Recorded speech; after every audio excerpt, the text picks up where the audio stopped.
from Dexter's gloved hand slipping on a bloodied deck as Dokes closes in, to a tranquil backyard where Rita's body waits in a bathtub he never saw coming, to Iron Lake patrol cars circling a cabin while he fumbles one last escape plan. Cut hard to Hannibal Lecter, calmly serving human lungs to the man hunting him, walking out of a massacre in a tailored suit, vanishing from an investigation he himself designed. Dexter survives by accident. Hannibal thrives by architecture. These are not two versions of the same monster. These are two entirely different relationships to control.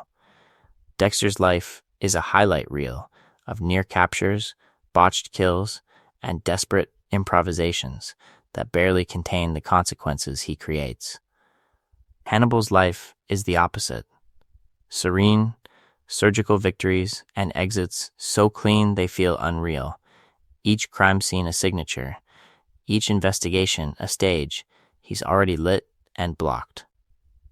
So let's kick things off with the paradox. On the surface, it looks like a fair matchup. Two serial killers with rules, forensic savvy, and carefully constructed double lives. But in this video, we're going to argue that Dexter versus Hannibal isn't a rivalry at all. It's a mismatch. On any meaningful axis of danger, intelligence, and narrative control, Hannibal is operating in a different league. The central question isn't who would win in a fight or who has the cooler kill room. The central question is who is actually more dangerous, more intelligent, and more in control of their own trajectory.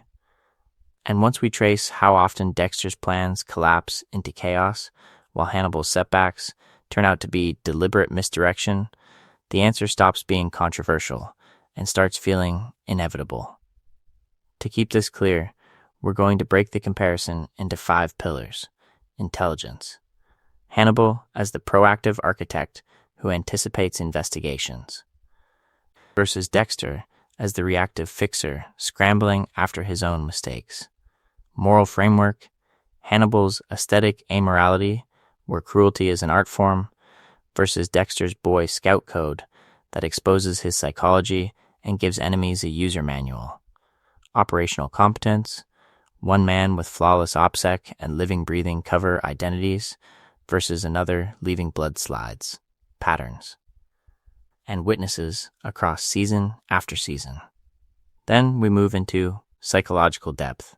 A killer who is disturbingly self-aware, wielding empathy as a weapon, versus a man who still believes Harry's code makes him good as his world collapses around him. Finally, narrative design. Hannibal written as a horror mastermind, Dexter written as a walking failure cascade, a ticking time bomb whose life is defined by plans that fail and investigations that close in. The focus is not just on ranking who is cooler on screen. We're dissecting why Dexter's entire existence is a contingency plan, while Hannibal's is a meticulously directed theater of cruelty. Each major section will return to one pattern. Every single time Dexter's plan completely fell apart. We'll ask how Hannibal would have avoided it, preempted it, or weaponized it. And when we revisit one iconic moment, LaGuardia in that shipping container, Dexter begging the narrative to save him, you may realize that what looked like a close call was never competence. It was mercy. So let's kick things off by naming the illusion. On paper, Dexter Morgan and Hannibal Lecter look eerily aligned. Both are serial killers hiding in plain sight. Both orbit crime scenes professionally, Dexter in blood spatter, Hannibal in psychiatry and consultation. Both cultivate polished public personas, the helpful coworker, the refined friend. Both swear allegiance to a code that supposedly governs their appetites, and both carry entire seasons of television on their backs. Line those bullet points up, and the central question feels obvious. Who's smarter? Who wins the investigation chess match? Who outplays who in a lethal Catan mouse? When we reduce them to a shared resume, serial killer, forensics adjacent job, double life. We create an illusion of parity. It feels like a fair fight. It feels like a clean matchup. But that neat symmetry is exactly where the comparison begins to collapse. To keep this clear, we have to separate archetype from function. Yes, they occupy the same broad archetype, the intelligent killer embedded in law enforcement structures. But archetype similarity doesn't equal functional similarity. Dexter and Hannibal exist in different ecological niches inside their stories. Dexter is a barely contained disaster. A walking contamination event, the narrative, keeps trying to bottle up. Hannibal is a controlled environmental force, a pressure system that bends everything else around him. Think about narrative role. Dexter is written as a protagonist whose plans are designed to fail. Every season pushes him to the brink of exposure, forces him into improvisation, and uses that panic to drive tension. Hannibal is written as an almost mythic antagonist, a horror mastermind whose designs generally work until the story finally demands a reckoning. When Dexter's plan falls apart, that's the point. When Hannibal's plan falls apart, we're usually discovering a deeper layer he built in from the start. That structural difference is reinforced by point of view. Dexter's internal monologue dominates his series. We live inside his rationalizations, his attempts at control, his rising fear when an investigation veers too close. We see the flailing human. Hannibal, especially in Hannibal the series, is often viewed from the outside. Through Will, Jack, Alana, that distance turns him into something else, a calculating entity, a psychological weather pattern. Less a man scrambling for cover, and more the storm everyone else is trapped in. You can see this in their operations. Dexter's kill rooms are improvised, rushed, constantly compromised by real life. A bloodslide dropped, a neighbor knocking, a colleague calling about a case he should already be working. Hannibal's killings and tableaus are curated experiences, multi-layered traps that extend beyond the body on the floor. The corpse is a message, the crime scene a psychological map, the investigation itself part of his design. In this video, we're going to keep separating in-universe competence from writer-protected plot armor. Dexter's survival often depends on the latter, convenient coincidences, other people absorbing the consequences of his failure. Hannibal's dominance is baked into his design. The writing treats his foresight and control as the baseline reality everyone else must survive. So, now that we've stripped away that illusion of equal footing, where do we go next? Along the way, the real answer will live in how each man thinks, plans, and anticipates the world around him. So let's kick things off by throwing out the laziest metric in this entire debate. The central question is not who has the higher IQ score, as if we're comparing two Scantron sheets. The real gap lives in how they think over time, who builds the world they move through, and who just scrambles to survive inside it once the blood starts drying. To keep this clear, we can frame it very simply. Hannibal is an architect. Dexter is a janitor. One designs the structure, the other rushes in at midnight with a mop because a pipe burst that he never bothered to inspect. Intelligence here is strategic architecture, anticipating human responses, rigging the environment, and embedding multiple exit routes before the first cut is ever made. Look at Hannibal's trajectory. He doesn't just pick a victim, he curates a context. Before a single murder, he's already in the FBI's ear as a consultant, in Jack Crawford's trust as a colleague, in Will Graham's mind as a therapist. He plants ideas, shapes narratives, and positions scapegoats like Dr. Chilton, so that when violence erupts, it slots neatly into a story he seeded months earlier. The investigation moves along tracks he laid down. The consequences fall on people he pre-selected. Now contrast that with Dexter's nightly routine. He stalks a target, prepares the kill room, sharpens the tools. Then he kills, and only then does the real planning start. He dumps the body, wipes the plastic, races home to invent an excuse for why he missed Harrison's event or why his phone was off.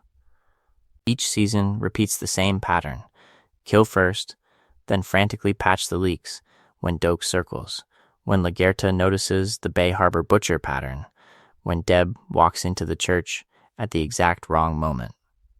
Dexter isn't steering the world. He's chasing after his own mess. In this video, we're going to keep coming back to that planning horizon. Dexter absolutely has technical intelligence. He understands blood spatter, forensic procedure, chain of custody, but once we move from a clean crime scene to a dirty, multi-variable social system over months and years, his control collapses. He wings his alibis, trusts last-minute luck, and leans on a code that doesn't include robust exit strategies. That's why his life becomes a chain of near exposures, each one barely dodged at the last possible second. Hannibal's horizon stretches in the opposite direction. He doesn't just manage people, he engineers institutions. Therapy, friendship, elite dinner parties, law enforcement briefings. Every relationship is a load-bearing column in his design. When the investigation closes in, it often proves exactly what he wants it to prove. When his plans appear to fail, that failure was already factored in as misdirection. So if Hannibal is quietly building the maze, and Dexter is just mopping up the blood inside it, what happens when we add one more variable? The rules each man claims to live by. Along the way, we'll see how Hannibal's unapologetic amorality sharpens his strategic edge, while Dexter's Boy Scout code becomes the crack that everything else seeps through. So let's kick things off with the supposed safety net that's actually a noose: Dexter's code. On paper, it sounds almost noble. Only kill killers. Never harm innocents. Don't get caught. Wrap it all in a quasi-chivalric ritual of plastic, trophies, and careful investigation, inherited from Harry like a dark knighthood. For Dexter, this isn't just a rulebook. It's a leash and a lifeline, the one structure that convinces him he's not pure chaos. But the central question is, what happens when your entire sense of control depends on lines you swear you'll never cross? To keep this clear, Dexter's code is a constraint system. Anything he won't do becomes a predictable blind spot. He won't frame an innocent. He won't preemptively remove a maybe threat. He won't sacrifice a bystander to protect himself. Enemies, accidents, and the sheer entropy of his life keep discovering those gaps and walking straight through them. Think about how often the code backfires conceptually. He spares Hannah because she fits his only kill killers, who are still active logic, and because he's emotionally entangled, she later poisons Deb and nearly takes Dexter out. He keeps Trinity alive for study, honoring an emotional curiosity instead of a clean kill, and Trinity responds by murdering Rita and detonating Dexter's entire suburban plan. Again and again, Dexter refuses preemptive action against people like LaGuerta or even Doak's adjacent threats until the investigation is already burning down around him. The code delays, hesitates, rationalizes. By the time he moves, the consequences are baked in. Now put that next to Hannibal Lecter, whose moral framework is basically non-moral. He doesn't operate on justice. He operates on aesthetics, curiosity, and personal taste. In this video, we're going to keep coming back to this. Hannibal's rules are about presentation and self-image, not about protecting anyone else. He can kill innocents. He can manipulate the vulnerable. He can violate any boundary if it serves the design of the evening. That absence of ethical breaks gives him tactical freedom Dexter can't even process. Hannibal's constraints are stylistic, not moral. He prefers certain victims, certain tableaux, certain flavors, but if an exception is useful, he makes it without a second of cognitive dissonance. Dexter, by contrast, is trapped in his self-concept as a monster with a code. He needs to believe he's controlled and principled, even as he keeps violating that code with people like Leela and Miguel. That dissonance makes him cling harder to the rules precisely when they're tactically disastrous. So imagine an actual conflict. Dexter's code would stop him from targeting Hannibal's innocent patients, family friends, or colleagues. Those are off limits. Meanwhile, Hannibal would see Dexter's loved ones, his coworkers, even Harrison, as perfectly usable leverage. No category is sacred. Dexter's morality becomes a map of where he won't strike. Hannibal reads that map like a manual for how to break him. The focus is not just on who's more ethical. Morality here is operational. It shapes what moves are even on the board, which is why the next layer has to be their raw competence, how each man actually plays the game of not getting caught. If morality is the rulebook, operational security is the scoreboard. This is where the fantasy of Dexter as a meticulous mastermind really starts to crack. Because once we look at OPSEC, Hannibal isn't just a head, he's playing a different game. To keep this clear, OPSEC, or operational security, is basically the discipline of cutting every visible thread between you and what you've done. Physical traces, digital traces, social patterns, even emotional tells. It's not about how cool the plan looks in your head. It's about how few lines an investigation can realistically draw back to you. On paper, Dexter's procedure looks methodical. Stalk the target, confirm the victims, prepare the kill room. Plastic on every surface, tools laid out, a syringe to drop them, then the confession, the knife, the dismemberment, the ocean dump. Occasionally, a neat little blood slide trophy. In this video, we're going to treat that ritual as what it claims to be, a system designed for control. But once we zoom in, the system bleeds evidence. Dexter uses the same harbor, the same disposal method, the same general hunting grounds, for years. He keeps trophies in his own apartment, then in his own lab, in the very building where the Bay Harbor Butcher investigation unfolds. He inserts himself into cases tied to his kills, hovering at crime scenes, offering forensic insight into his own work. And when the psychology of the moment spikes, Brian, Trinity, Lila, Miguel, he breaks his own code, rushes kills, leaves bodies where they will absolutely be found. The consequences are predictable, which is exactly the problem. Bodies and body parts wash up on shore. Garbage bags split open. Coworkers notice patterns, like Dokes following his late nights, LaGuerta tracking the harbor dumps, Deb realizing how many cases orbit her brother. Personal relationships overlap with targets, so often it becomes a recurring structure of the show. Rita, Miguel, Lumen, Hannah, all pulled directly into the blast radius. Again and again, Dexter survives because of narrative scaffolding.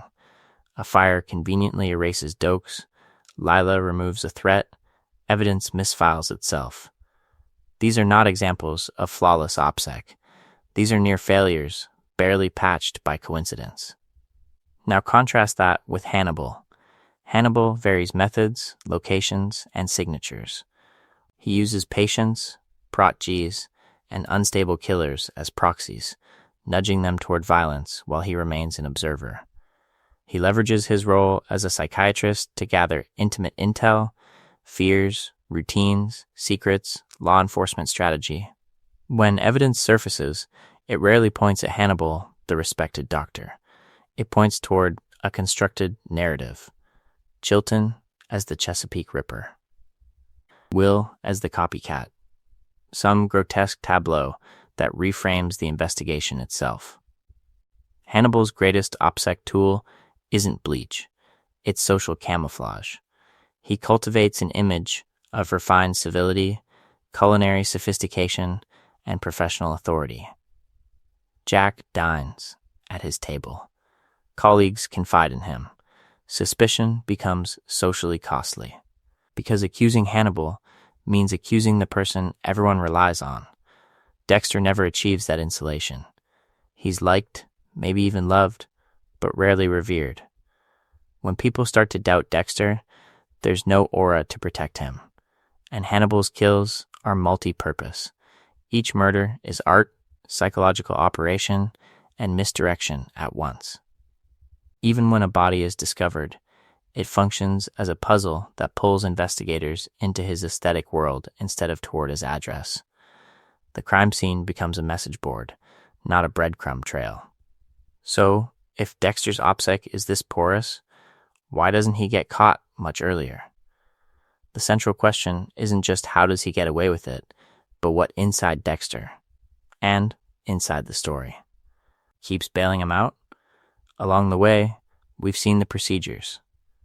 Next, we have to peel back the blind spots, the delusions, and the narrative cushions that keep his collapse delayed, until they don't. And that delay isn't just procedural, it's social. Before we can talk about psychology or codes, we have to look at the masks these men wear, because the mask determines how long the investigation stays pointed anywhere but at them. Let's kick things off with Hannibal. Publicly, he is the fantasy of a civilized mind, a cultured psychiatrist, a gourmet host, a man whose dinner table is a salon for the elite. Fine wine, chamber music, hand-stitched suits. Jack Crawford comes to him for counsel. Patients confess their nightmares. Judges, academics, and FBI agents treat him as a trusted confidant. That refinement isn't just aesthetic, it's armor. The very idea that this meticulous connoisseur could be a butchering monster feels, to everyone around him, like a category error. And Hannibal doesn't just benefit from that image, he engineers it. He hosts dinners that bind people to him with gratitude and appetite. He offers unsolicited insight at just the right moment, inserting himself into investigations until he becomes indispensable, the one mind you'd never question. When Will is unraveling, when Jack is desperate for a break in a case, who is always already in the room? Hannibal, gently steering, planting evidence and preloading alibis. The focus is not just on avoiding suspicion, but on creating a world where suspicion naturally flows past him. Dexter, by contrast, thinks he's doing something similar on a smaller, quieter scale. He narrates himself as a bland lab rat, a forgettable blood analyst in pastel shirts, who can coast under the radar by faking normal just enough. Smile at the morning donuts. Bring the kids to the birthday party. Repeat Harry's lines about family and responsibility. In his mind, that's a plan for invisibility. But the mask doesn't fit. His emotional detachment, the awkward pauses, the rehearsed laughter that lands half a beat off, all of it draws attention. Dokes doesn't just suspect him because of evidence, he smells the absence of affect. Rita senses that he's hiding something. Deb keeps crashing into walls built from his evasions. Even when they can't name it, people feel the gap. To keep this clear, Dexter's problem isn't that no one looks at him. It's that when they do, something is off. His job compounds that tension. Being a blood analyst is the perfect cover and a glaring red flag. He's always at the center of violent crime scenes, then his own kills start to intersect with those same investigations. The Bay Harbor butcher case is literally built from his blood slides. Season after season, his proximity to the evidence creates overlaps that force frantic improvisation and accelerate the collapse of each carefully staged plan. Hannibal, on the other hand, uses empathy as a weapon. He reads people so precisely that he can become whatever version of himself will be least suspect and most needed: grieving friend, stern mentor, wounded patient. Dexter's social toolkit is a handful of stock phrases and surface-level charm, thrown out with the hope that no one looks too closely. How long can that hold against someone who understands not just his mind, but everyone else's? In this video, we're going to follow that gap in social camouflage straight into the deeper psychological divide that makes Hannibal the architect and Dexter the ticking time bomb. So let's kick things off with the core psychological split that decides this matchup before any investigation, any kill room, any cage. The central question isn't just who's smarter or more brutal. It's who actually knows what they are and who is still hiding from themselves while pretending to be in control. To keep this clear, we're using self-awareness in a very specific way. It's not vague introspection. It's the ability to accurately read your own motives, limits, and impact on other people, and then fold that knowledge back into your plans. True self-awareness is a feedback loop. You see yourself honestly, you adjust, and your strategy gets sharper, instead of more delusional. Hannibal lives in that loop. He knows he is a predator. He knows he is driven by appetite, aesthetics, and the desire to orchestrate other lives. There's no private fantasy that he's secretly a hero. No internal PR campaign. Outwardly, he performs the cultivated psychiatrist, the refined friend, the tasteful gourmand. Inwardly, he calls the thing by its name. That inner honesty is his real code. Because he never lies to himself about being good, his plans don't rest on fragile justifications. When Hannibal manipulates Will Graham, frames Chilton, or anticipates Jack Crawford's moves, he isn't wrestling with guilt or trying to prove he's actually saving anyone. He's free to track probabilities, pressure points, and consequences without the extra noise of self-flattery. When something goes wrong, he doesn't collapse. He revises. Dexter, on the other hand, is trapped inside a story about himself. From the pilot onward, his internal monologue insists he's a monster barely contained by Harry's noble code. In this video, we're going to keep coming back to that phrase because it sounds humble, but it's actually grandiose.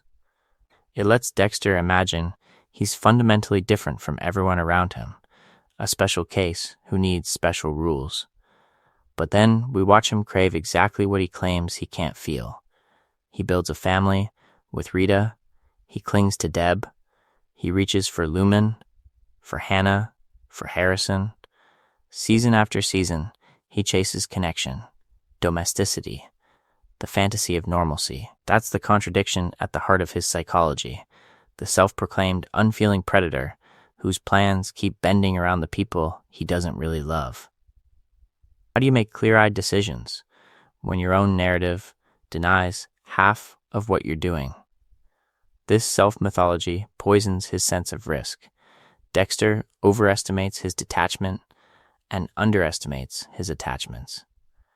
He tells himself he can use Rita as cover without endangering her, mentor Miguel without being changed, walk away from Trinity without escalating. Each major section of his life becomes the same pattern. He walks into situations he swears he can handle rationally, then freezes, hesitates, or improvises wildly the second his emotions get involved. Hannibal is the opposite. His empathy is strategic. He doesn't just read people, he understands their stories better than they do, then edits from within. Will's guilt, Abigail's need for protection, Bedelia's professional vanity, Jack's sense of duty. Hannibal maps those drives with precision, predicts reactions, plants ideas, and lets other people move the pieces for him. Where Dexter keeps misreading his own heart, Hannibal keeps correctly reading everyone else's. So when a man who misunderstands both himself and others walks into the orbit of someone who grasps both with surgical clarity, the outcome isn't a duel. It's a foregone conclusion. The narrative design reflects that imbalance. Dexter's trajectory is a slow-motion failure of a myth, while Hannibal's arc is the horror of watching what real self-awareness can do when it's pointed at the dark. In the next section, we'll see how that difference hardwires their plans for either survival or inevitable exposure. That imbalance isn't just about who would win in a crossover fanfic. It's baked into what these characters are for. They're not just people on screen, they're precision tools built to serve specific narrative functions. And once we track those functions, the gap in competence stops being a debate and starts looking like architecture. To keep this clear, let's kick things off with Dexter. Dexter Morgan is designed as a ticking time bomb. From the pilot to New Blood, the central question is brutally simple. How long can he keep this secret life standing before the entire structure collapses? Every investigation, every new relationship, every small deviation from the code is another hand jostling the timer. The suspense doesn't come from whether he's flawless. It comes from the certainty that he isn't, and that failure is only a few bad nights away. That design forces his plans to fall apart on a schedule. Stalk the target, prepare the kill room, leave no evidence. That's the fantasy loop. But the show's actual rhythm is plan, complication, scramble, narrow escape. Dokes sniffing around the blood slides. LaGuardia pulling at the Bay Harbor Butcher pattern. Trinity smashing Dexter's suburban fantasy by murdering Rita. If Dexter's control held, if his operational mistakes didn't keep surfacing, the investigation threads would go dead and the series would stall out. So the writers continually engineer slippage. A trophy left behind, a body discovered too soon. A confidant who knows just a little too much. Hannibal Lecter is built for the opposite pressure.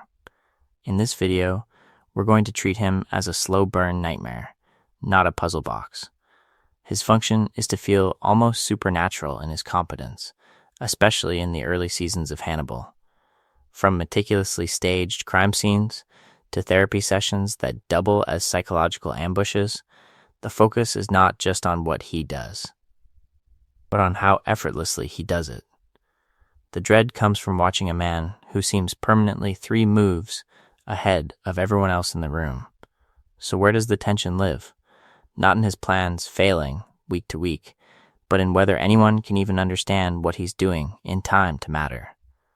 Jack's investigation, Will Graham's spiraling psychology, Chilton's ego-driven insights, these are all slow, halting attempts to decode a system that is already in motion. For that to work, Hannibal's schemes have to mostly succeed. The dinner parties go off without a hitch. The framed suspects fall right into place. When the failures finally arrive, Will turning on him, the great betrayals and bloody confrontations, they land as seismic turning points, not routine cliffhangers. Each major section will keep returning to this narrative lens. Dexter's trajectory is written as a cycle of exposed flaws, Hannibal's as a gradual tightening of the noose around everyone but himself. When we say Hannibal sits far above Dexter on the competence ladder, we're not just praising one character over another. We're acknowledging that their writers put them on very different rungs, on purpose, and the real story is what those choices allow and destroy in every plan they touch next. So when we say Dexter and Hannibal are written on different rungs of the competence ladder, we're not reaching for a clever metaphor. We're describing a structural difference in how their stories even move. Dexter's entire series runs on a very specific engine, his plans failing, repeatedly, predictably, almost ritualistically. From a careful stalk that turns into Dokes tailing his car, to a kill room interrupted by Rita's phone call, to LaGuardia's investigation exploding out of the very blood slides Dexter treasured, these aren't isolated bad days. These are the rhythm of the show. The writers build seasons on the expectation that if Dexter sets up a plan, it will collapse under pressure. To keep this clear, we can map what we'll call the Dexter failure cycle. First, the overconfident setup. He believes the code, his forensics job, and his routines give him total control. Then, the overlooked variable, a security camera he didn't know about, a witness he didn't clock, a pattern he didn't realize he was leaving. Third, emotional interference, Brian as the brother he always wanted, Lila as the chaotic savior, Trinity as the twisted father figure. Fourth, an external complication, a new task force, a surprise audit, Deb showing up at exactly the wrong door. And then it gets frantic. Improvisation replaces planning. He burns evidence, frames someone, lies to Deb, lies to himself. Finally, salvation arrives, not because the plan was good, but because of coincidence or someone else's mistake. Leela blowing up the cabin to erase Dokes, Trinity's arrogance buying Dexter time, Hannah's poison conveniently removing a threat. How many times does he survive, not through mastery, but through narrative luck? In this video, we're going to lean on that cycle, because the focus is not just on Dexter's failure, but on what it reveals about his psychology. He chronically underestimates complexity. He consistently overestimates his grip on moving parts. The code tells him he's contained the monster. The pattern of events shows the monster is barely contained by everyone else's incompetence. Now put that next to Hannibal. Hannibal's plans are built with redundancies, psychological pressure points, and contingency paths that make simple disruption unlikely. If one route closes, another opens, because he already mapped the emotional terrain of his targets.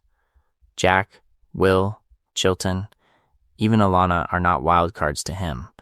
They are pieces whose likely moves he has rehearsed in advance. When his designs fail, it's usually because of extraordinary resistance from equally exceptional characters, not because he forgot a camera or got distracted by his feelings at the wrong moment. So the central question each major section will keep asking is deceptively simple.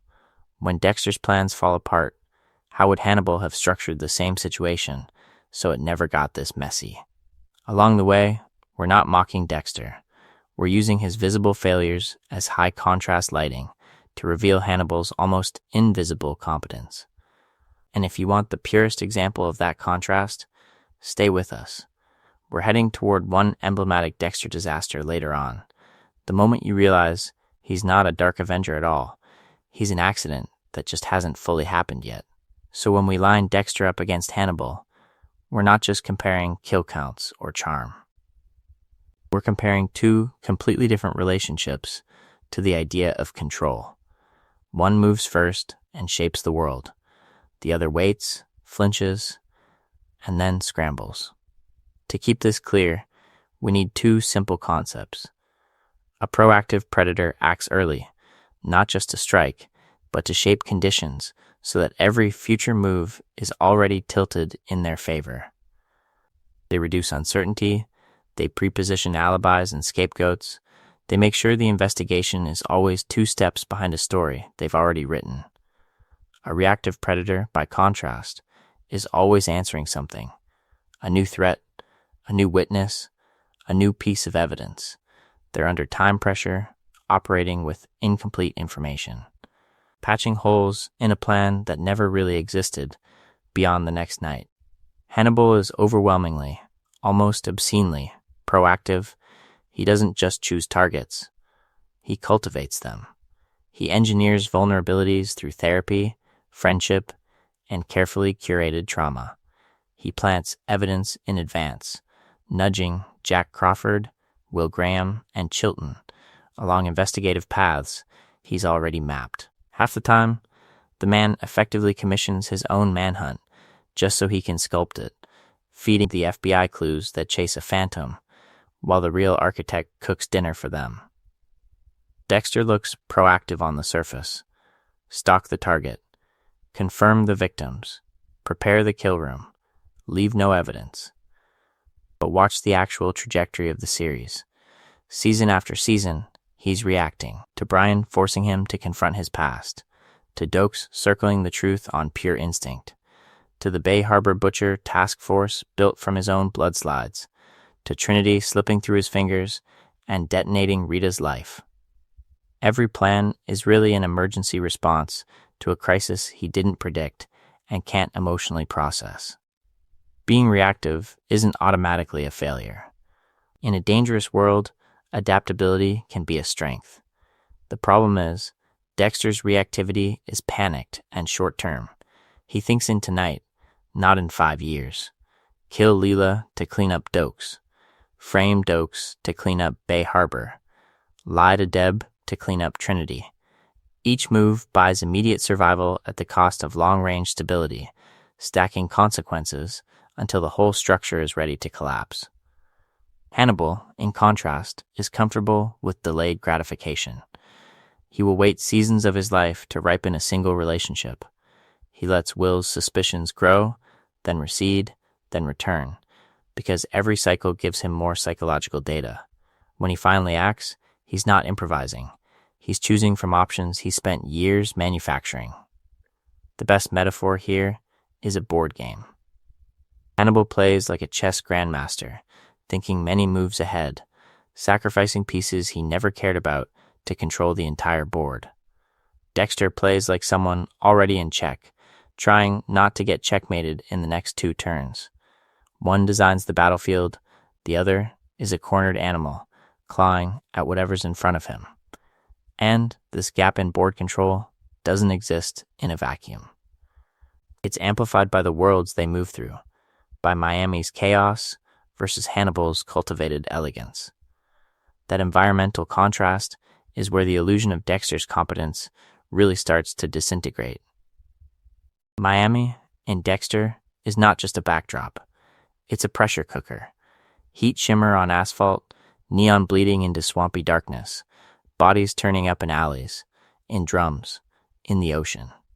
Corrupt cops, impulsive criminals, drunk tourists, cartel violence. It's a city where secrets sweat to the surface, and every investigation feels like it's happening 3 blocks from the last crime scene. In this video, we're going to treat that environment as part of Dexter's psychology.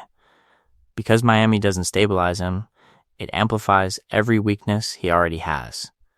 The constant churn of cases means there's always another task force, another joint operation, another outside agency sniffing around. Season after season, he's juggling overlapping jurisdictions, nosy coworkers like Masuka and Quinn, a sister who lives in the homicide bullpen, and supervisors who keep inviting more eyes into his orbit. The city's chaos gives him cover, yes, but it also guarantees that any pattern, any slip, will be noticed by someone. To keep this clear, think about how many times Dexter is forced to improvise, because Miami refuses to stay still. A body is found too early. A hurricane shifts a dump site. A new serial killer hijacks the headlines and drags resources away from where he needs them. He's always firefighting, always reacting to a variable he didn't anticipate, a witness he didn't see, a camera he forgot about. The plan is never finished. It's always being patched mid-collapse. Now contrast that with Hannibal's world. Gone is the humid sprawl. We're in cooler, more controlled spaces, paneled offices, cathedral-like dining rooms, institutional corridors, the FBI, psychiatry, academia, high society dinners. These are not chaotic Miami streets. They're structured systems with predictable rules and rituals. And Hannibal does not merely hide within those structures. He infiltrates, then rearranges them. His office is a stage set. His home is a gallery. Every dinner party is a psychological experiment disguised as hospitality. Even his crime scenes are curated installations, designed to evoke specific reactions in investigators, to steer the narrative, to preload the investigation with assumptions that protect him. The focus is not just on avoiding detection, but on authoring the emotional tone of the room so completely that suspicion feels impolite. Hannibal doesn't adapt to his environment so much as he rewrites it. Colleagues become pawns. Patients become weapons. Investigations become mirrors he angles away from himself and toward whoever he's chosen as the next scapegoat. When the FBI moves, it's often along a trajectory he laid out episodes earlier. When Will or Jack thinks they're seizing control, they're usually stepping into a role he already cast. Dexter never operates at that institutional level. He tweaks crime scenes, scouts kill rooms, lies to coworkers, but he doesn't rewire Miami Metro as a system. He doesn't systematically reshape social circles to insulate himself long-term. He survives by hiding, not by redesigning the board. And that's the central question, hanging over any hypothetical crossover. If these two ever collided, whose world would they be standing in? Because Hannibal almost never fights on neutral ground, and Dexter almost never realizes when the ground has already shifted under him. And that shifting ground brings us to Dexter's favorite magic trick, convincing himself he's the one holding everything steady. From the plastic wrap laid at perfect right angles to the blood slides, labeled like trophies, to the neat ocean dumps under cover of night. Dexter's entire identity is built as a ritual of control. Stalk the target, confirm the victims, prepare the kill room, leave no evidence. In his internal monologue, these routines aren't just habits. They're proof. Proof that he's precise, that the code works, that he's smarter than his victims and the entire investigation machine surrounding them. To keep this clear, Dexter doesn't just think he's good at killing. He thinks he's running a closed system. Every variable accounted for, every contingency covered, every season another confirmation that his plan is airtight, because he's still walking into Miami Metro in the morning. When something goes wrong, he frames it as an exception, a fluke, a one-off disruption in an otherwise flawless trajectory. Dokes getting too close? That's Dokes being weird, not Dexter being sloppy. The Bay Harbor Butcher case forming around his own slides? Bad luck, not a structural flaw. But that is the illusion. Each near exposure becomes, in his psychology, a compliment. Leela murders Dokes and burns the cabin, and Dexter doesn't internalize that as, my system almost killed me. He walks away thinking, even when things collapse, I survive. The code and my instincts still work. Every time he wriggles out of danger. From Laguerta's suspicions to Trinity's family bleeding into his own, he treats survival as validation, rather than as an alarm screaming that his whole framework is brittle and over-reliant on coincidence. Contrast that with Hannibal. On the surface, he also looks serenely confident. Immaculate suits, perfect dinners, calm in the middle of an active manhunt. But watch his behavior closely, and we see the opposite psychology at work. Hannibal moves apartments before pressure is visible. He plants evidence on Chilton long before Jack Crawford can fully articulate a theory. He anticipates Will Graham's moves and emotional states, adjusting his plan before a crisis has a chance to crystallize. His confidence is not a feeling. It's the product of redundancy and foresight. Dexter's, by comparison, is selective memory. He edits out the times he almost died, or almost got caught, or had to break his own code by killing Leela or Miguel to plug leaks he created. He kills too close to home, inserts himself into active investigations, underestimates the intelligence of people like Dokes, LaGuerta, even Deb. And when those choices detonate, he doesn't downgrade his belief in control, he doubles down on it.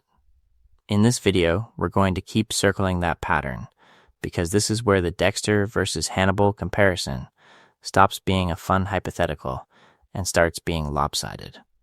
One man's confidence is a calculated tool.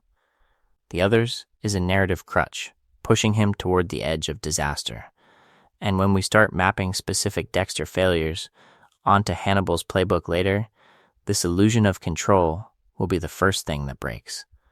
That illusion doesn't just come from character psychology, it comes from genre. To keep this clear, we need to look at the cages these stories are built inside. Because Dexter and Hannibal aren't just different men, they're different narrative species. Dexter is, at its core, a procedural thriller with a dark, comic edge. We get episodic cases, a familiar Miami Metro investigation rhythm, the comfort of the cop show bullpen. There's the voiceover walking us through each plan, each attempt at control, each rationalization of the code. Every season hangs on the same double-life tension.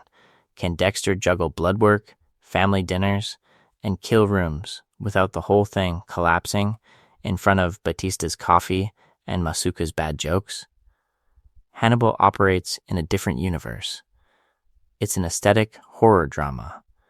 Scenes bleed into each other through surreal imagery, antlered stags stepping out of the dark, bodies arranged as murals.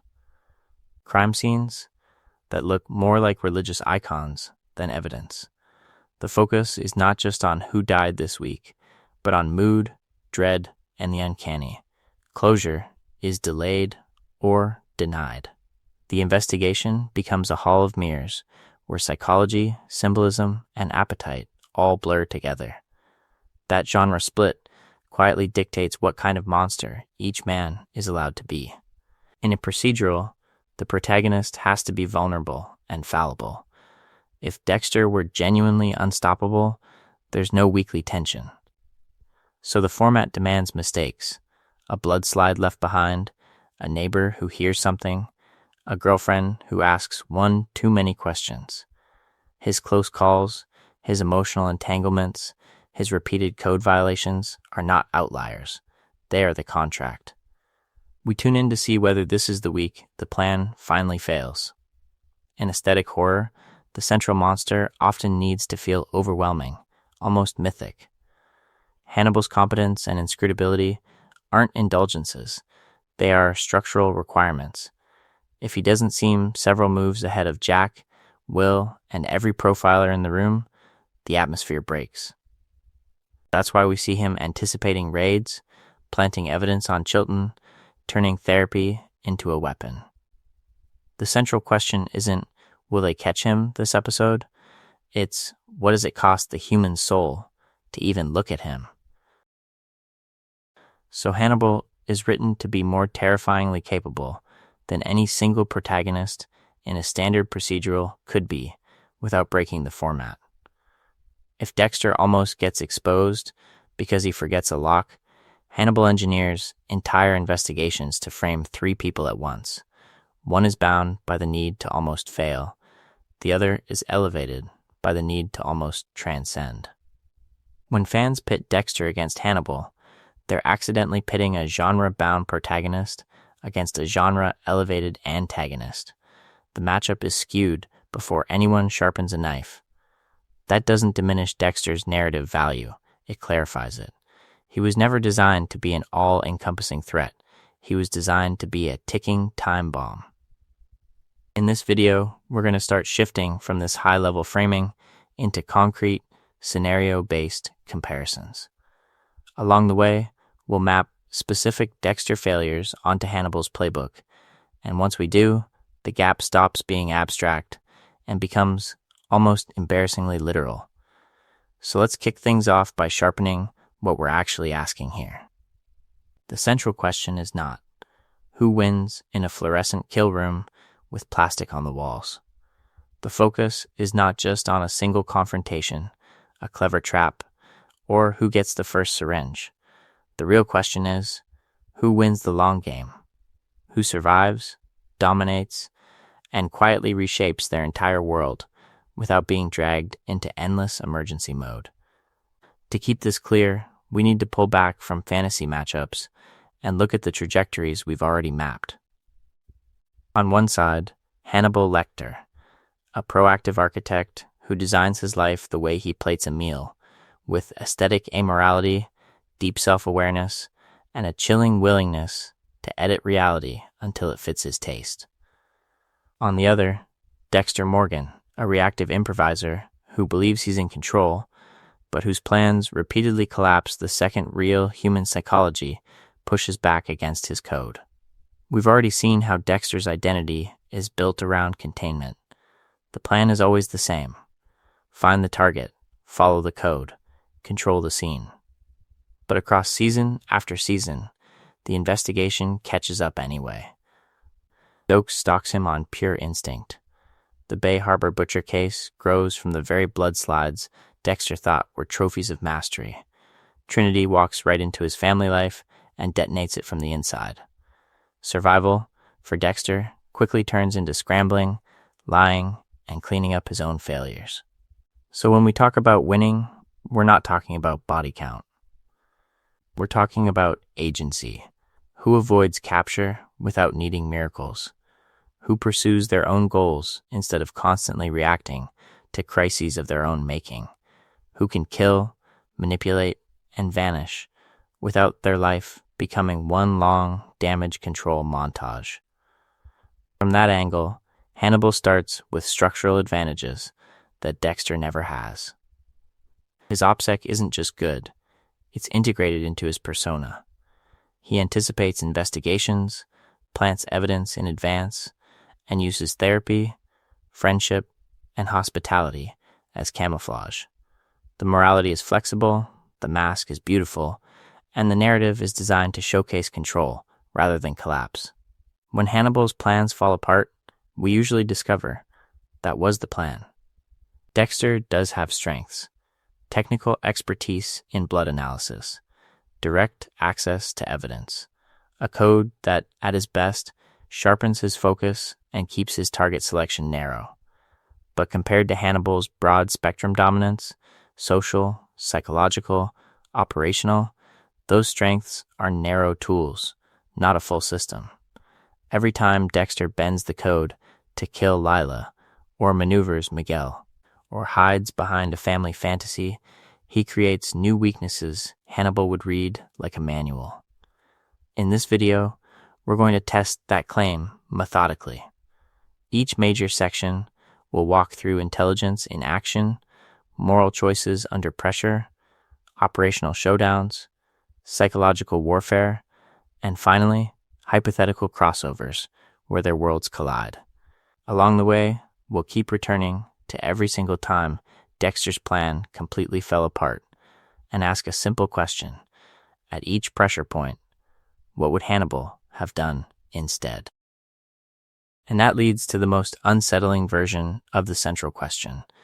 If Hannibal Lecter had been in Miami from day one, moving through the same precinct, the same city, the same investigations, would Miami PD have ever even known there was a monster among them?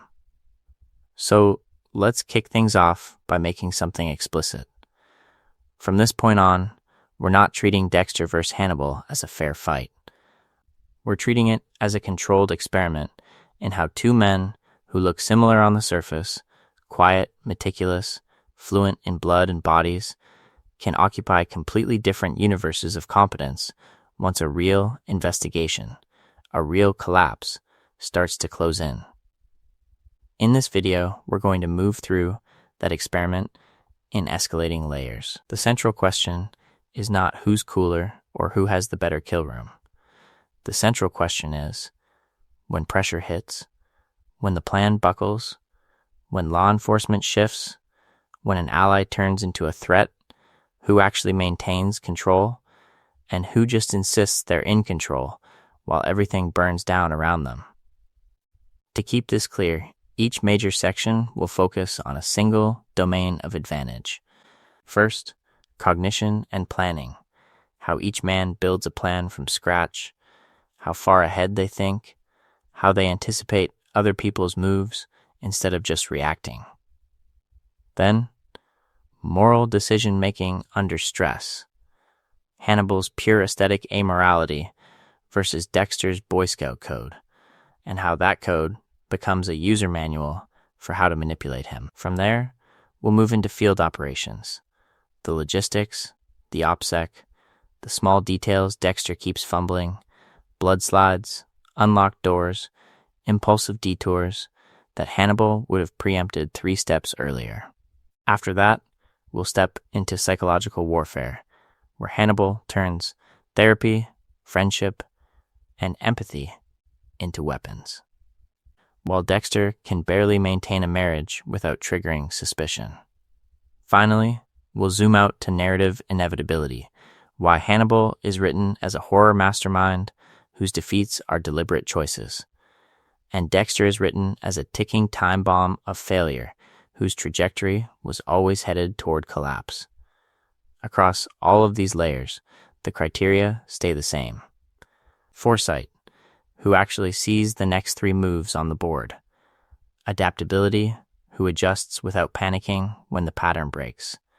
Risk management, who limits exposure instead of chasing thrills. Exploitation of others, who can use colleagues, lovers, and enemies as assets instead of liabilities. And, most importantly, the ability to maintain a stable double life without living in a permanent state of crisis. How often are they improvising because they're brilliant, and how often because they were careless? The focus is not just on abstract traits. We're going to ground this in concrete, scenario-based analysis.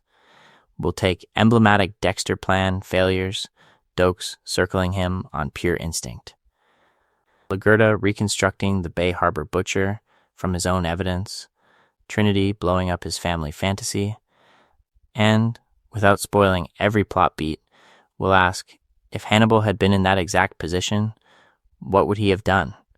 Where would he have planted evidence in advance? Which relationship would he have inverted instead of sacrificed? Along the way, we're not flattening this into Hannibal good, Dexter bad. There are rare moments where Dexter's instincts spike into something like Hannibal-level thinking. The way he weaponizes his forensic access in Season 1, the way he briefly uses Miguel as a political shield, the way he almost turns the Bay Harbor Butcher investigation to his advantage. We'll highlight those flashes, and then track why he can't sustain them, how the code, the guilt, and the fantasy of being a hero drag him back into self-sabotage. Because the stakes here are bigger than fandom trivia. Understanding why Hannibal outclasses Dexter tells us something about how stories portray intelligence, evil, and the limits of self-deception. What does it mean when one monster is terrifying because he's honest with himself, and the other is dangerous because he keeps lying to himself until people die? So we're going to start at the foundation, how each man builds a plan before a single drop of blood is spilled. One of them is pouring concrete, the other is carefully arranging blue tarps on sand. Dexter thinks he's pouring that concrete with Harry's code. In reality, he's loading a gun, handing it to Hannibal, and then carefully explaining where the safety is. The thing fans celebrate as his moral spine is, from a strategist's perspective, a user manual for how to predict him. Let's kick things off by reframing the entire code. Don't get caught, only kill killers. Have proof. On paper, that sounds like discipline. In practice, each line becomes a rigid behavior pattern. Same stalking phases, same elaborate vetting, same plastic-wrapped kill rooms, same blood slide trophies. A true planner doesn't see a noble vow. He sees a schedule, a sequence, a rhythm he can hijack. To keep this clear, look at what the code actually forces Dexter to do. He cannot act quickly. He has to surveil, investigate, confirm. That means extra nights out, extra data trails, extra lies to cover why he's vanishing during active cases. He cannot kill messy. He has to construct ritualized spaces with specific tools and a signature layout. That means fibers, transport routes, storage of materials, and a very recognizable operational footprint. He cannot walk away. Once he decides someone fits, the plan must go forward, no matter how the circumstances change. Every safeguard becomes exposure. The slides that define his psychology as a careful killer literally build the Bay Harbor Butcher investigation.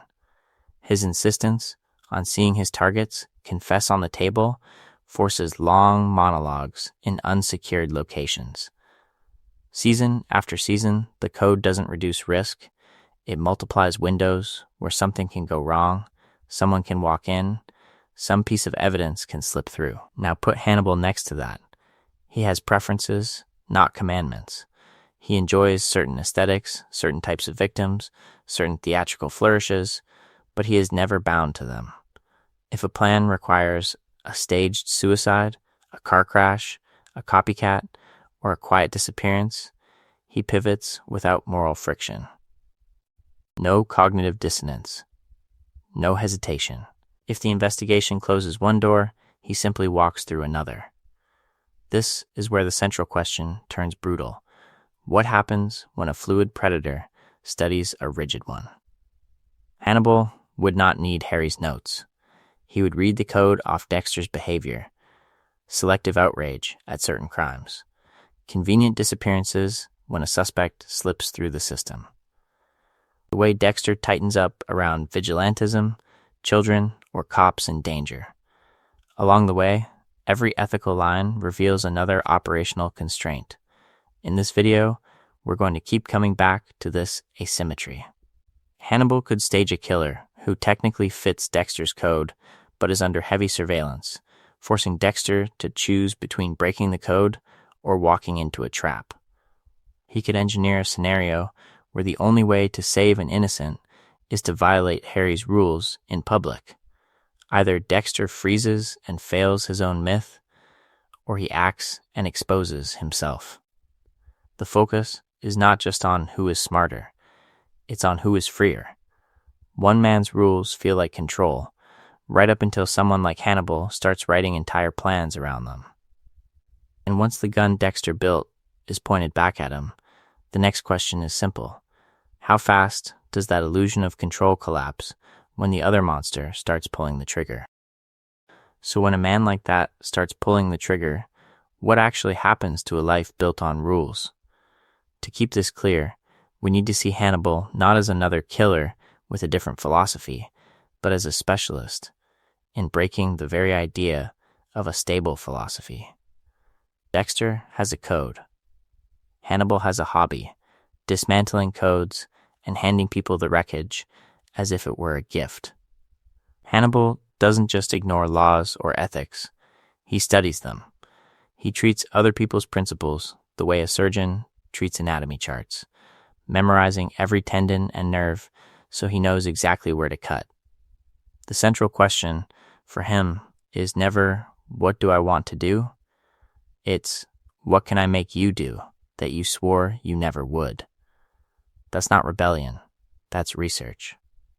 Every patient, every friend, every investigator becomes an ongoing experiment in how far a self-image can bend before it snaps.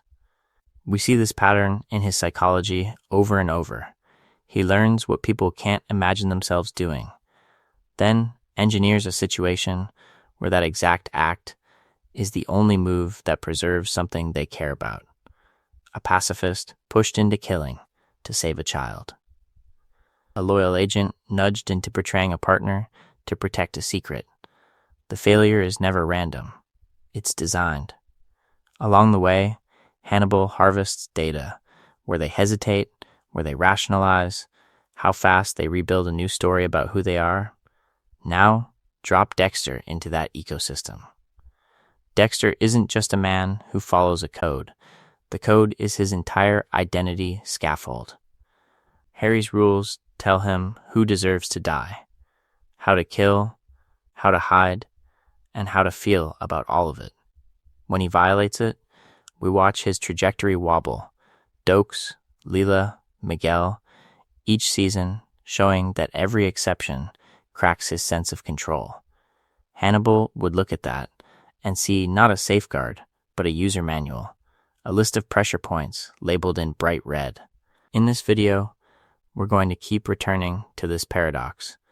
The thing Dexter thinks protects him is exactly what gives Hannibal control over him. Imagine Hannibal framing a clearly guilty predator so that, by Dexter's standards, they are technically innocent. The evidence is ambiguous, the legal system shrugs, and by the letter of the code, this person is off limits. But Dexter has seen enough to know they will keep hunting. What now? Break the code to stop a monster, or uphold it and let that monster roam? Either choice is a failure by Dexter's internal investigation. If he kills, he shatters the illusion that the code is absolute and exposes the fact that he already bends it when it's convenient. If he walks away, he betrays the fantasy that his murders protect anyone. Hannibal doesn't need to outfight him. He just needs to watch which way Dexter jumps, then design the next plan around that exposed weakness. And we haven't even talked about what happens when Hannibal starts adding people Dexter loves to those puzzles. Once Hannibal starts touching the people Dexter cares about, we hit the territory where style stops mattering and operational security decides who walks away. This is where we have to strip the romance out of the monster versus monster fantasy and ask a boring, lethal question. Who actually manages risk better over time? To keep this clear, we need a simple definition. Operational security is not just wiping down a table or wearing gloves. It's how a killer manages information, risk, and traceability across years of investigations, changing technology, and shifting social circles. It's the long game. Who knows what, who can prove what, and how many different ways the story can fall apart before anyone gets to handcuffs. Dexter's entire trajectory is a case study in OPSEC failure dressed up as ritual. From the start, he builds a single, fragile ecosystem around his job and his code, bloodslide trophies neatly labeled, identical plastic kill rooms, the same ocean dumping grounds, the same man walking both the crime scenes and the disposal sites. It looks controlled. It is not. The Bay Harbor Butcher investigation is literally born from those trophies and those dumps. Dokes finds the slides. Divers find the bags. Dexter's perfect process manufactures its own investigation. And when pressure hits, the seams burst. He kills too close to home. He improvises kill rooms in places he cannot fully sanitize. He stalks suspects his own department is already watching, contaminating cases he's supposed to solve. Under stress, the plan shrinks from long-term safety to short-term relief. Think of Lila, Miguel, even La Guerta. Each time, emotional panic overrides procedure, and the cover-up becomes louder than the original crime. Now, place that next to Hannibal's layered operational security. The focus is not just on hiding bodies, it's on dissolving the very idea that there is a single, traceable actor. He diversifies methods of disposal, some bodies dismembered and displayed, some quietly butchered and consumed, some handed off to intermediaries who never realize they are moving evidence. He turns remains into cuisine, into art, into gifts. Every piece that could point back to him is repurposed into something socially untouchable. Where Dexter clings to one ritual signature, Hannibal manufactures signatures like decoys. He plants evidence to frame Chilton, manipulates Will Graham into wearing the Chesapeake Ripper's mask, and seeds just enough forensic noise that any clear pattern collapses to argument. If one cover story fails, another narrative is already alive in someone else's mouth. That's redundancy. That's an architect, not a technician. In this video, we're going to keep coming back to that contrast. Dexter builds a single point of failure around his day job and his process. If Miami Metro ever truly connects his slides, his dumps, and his presence, the whole life collapses at once. Hannibal, by design, never lets his existence rest on one story, one method, or one investigation. And the central question becomes unavoidable. What happens when a man made of one brittle pattern runs into a man built entirely out of overlapping lies? In the next section, we'll follow that through the first direct clash of their methods. If Dexter is a man made of one brittle pattern, Hannibal is what happens when the pattern seeps into the skin. The social mask is not something he puts on in the morning. It's the face he's engineered himself to genuinely enjoy wearing. Let's kick things off with Hannibal's public identity. We see him as the cultured psychiatrist, the refined host, the trusted confidant, who remembers your trauma and your favorite wine with the same precise care. From immaculate dinner parties to quiet therapy sessions in that dim, elegant office, every gesture reads as coherent. The charm, the empathy, the attentiveness are real, in the limited sense that he actually feels them. The horror is that they share the same source as his cruelty. There is no hard line where the mask ends and the monster begins. Dexter, by contrast, is held together with tape and borrowed lines. He tells us over and over that he's pretending to be human, and that narration leaks into every interaction. Forced small talk in the bullpen, memorized jokes delivered a beat too late, rehearsed smiles that flash on and off like a faulty light. To keep this clear, Dexter's cover is not a personality. It's a patchwork of observations about how other people behave, replayed on a delay. That delay matters. When Astor cries, when Deb breaks down, when Rita needs reassurance, Dexter's empathy arrives as an edit, not a live broadcast. We watch him scan for the correct response, choose from a mental list, and deploy it. Under low pressure, it passes. Under stress, the lag shows. He laughs half a second too long. He asks one question too many. He shows an oddly intense interest in a case that, for a normal blood guy, should be just another file. Integrated masks are harder to crack because there's nothing for the wearer to remember. Hannibal doesn't have to manage separate roles for Jack, Will, Alana, and his patients. He simply shifts emphasis within the same continuous self. The cultivated gourmand, the serious clinician, the solicitous friend, these are variations on a single melody. When the investigation closes in, he doesn't scramble to recall what he said last season. He feels out the room and adjusts in real time, because the persona is an authentic slice of his psychology. Dexter, meanwhile, is always juggling. Coworker Dexter, boyfriend Dexter, brother Dexter, Bay Harbor butcher. Every new relationship adds another spinning plate. What happens when one plate wobbles? The hope plan shudders. We see the tells, a flat affect when fear is expected, a clinical curiosity about serial killers that never quite matches his awe, shucks forensic tech act. These are not just quirks. They are structural weaknesses in his cover. And this is where Hannibal becomes lethal. A man whose job is reading micro-expressions and narrative gaps would notice Dexter's glitches immediately. Awkward laughter, delayed comfort, that predatory focus on certain crime scenes.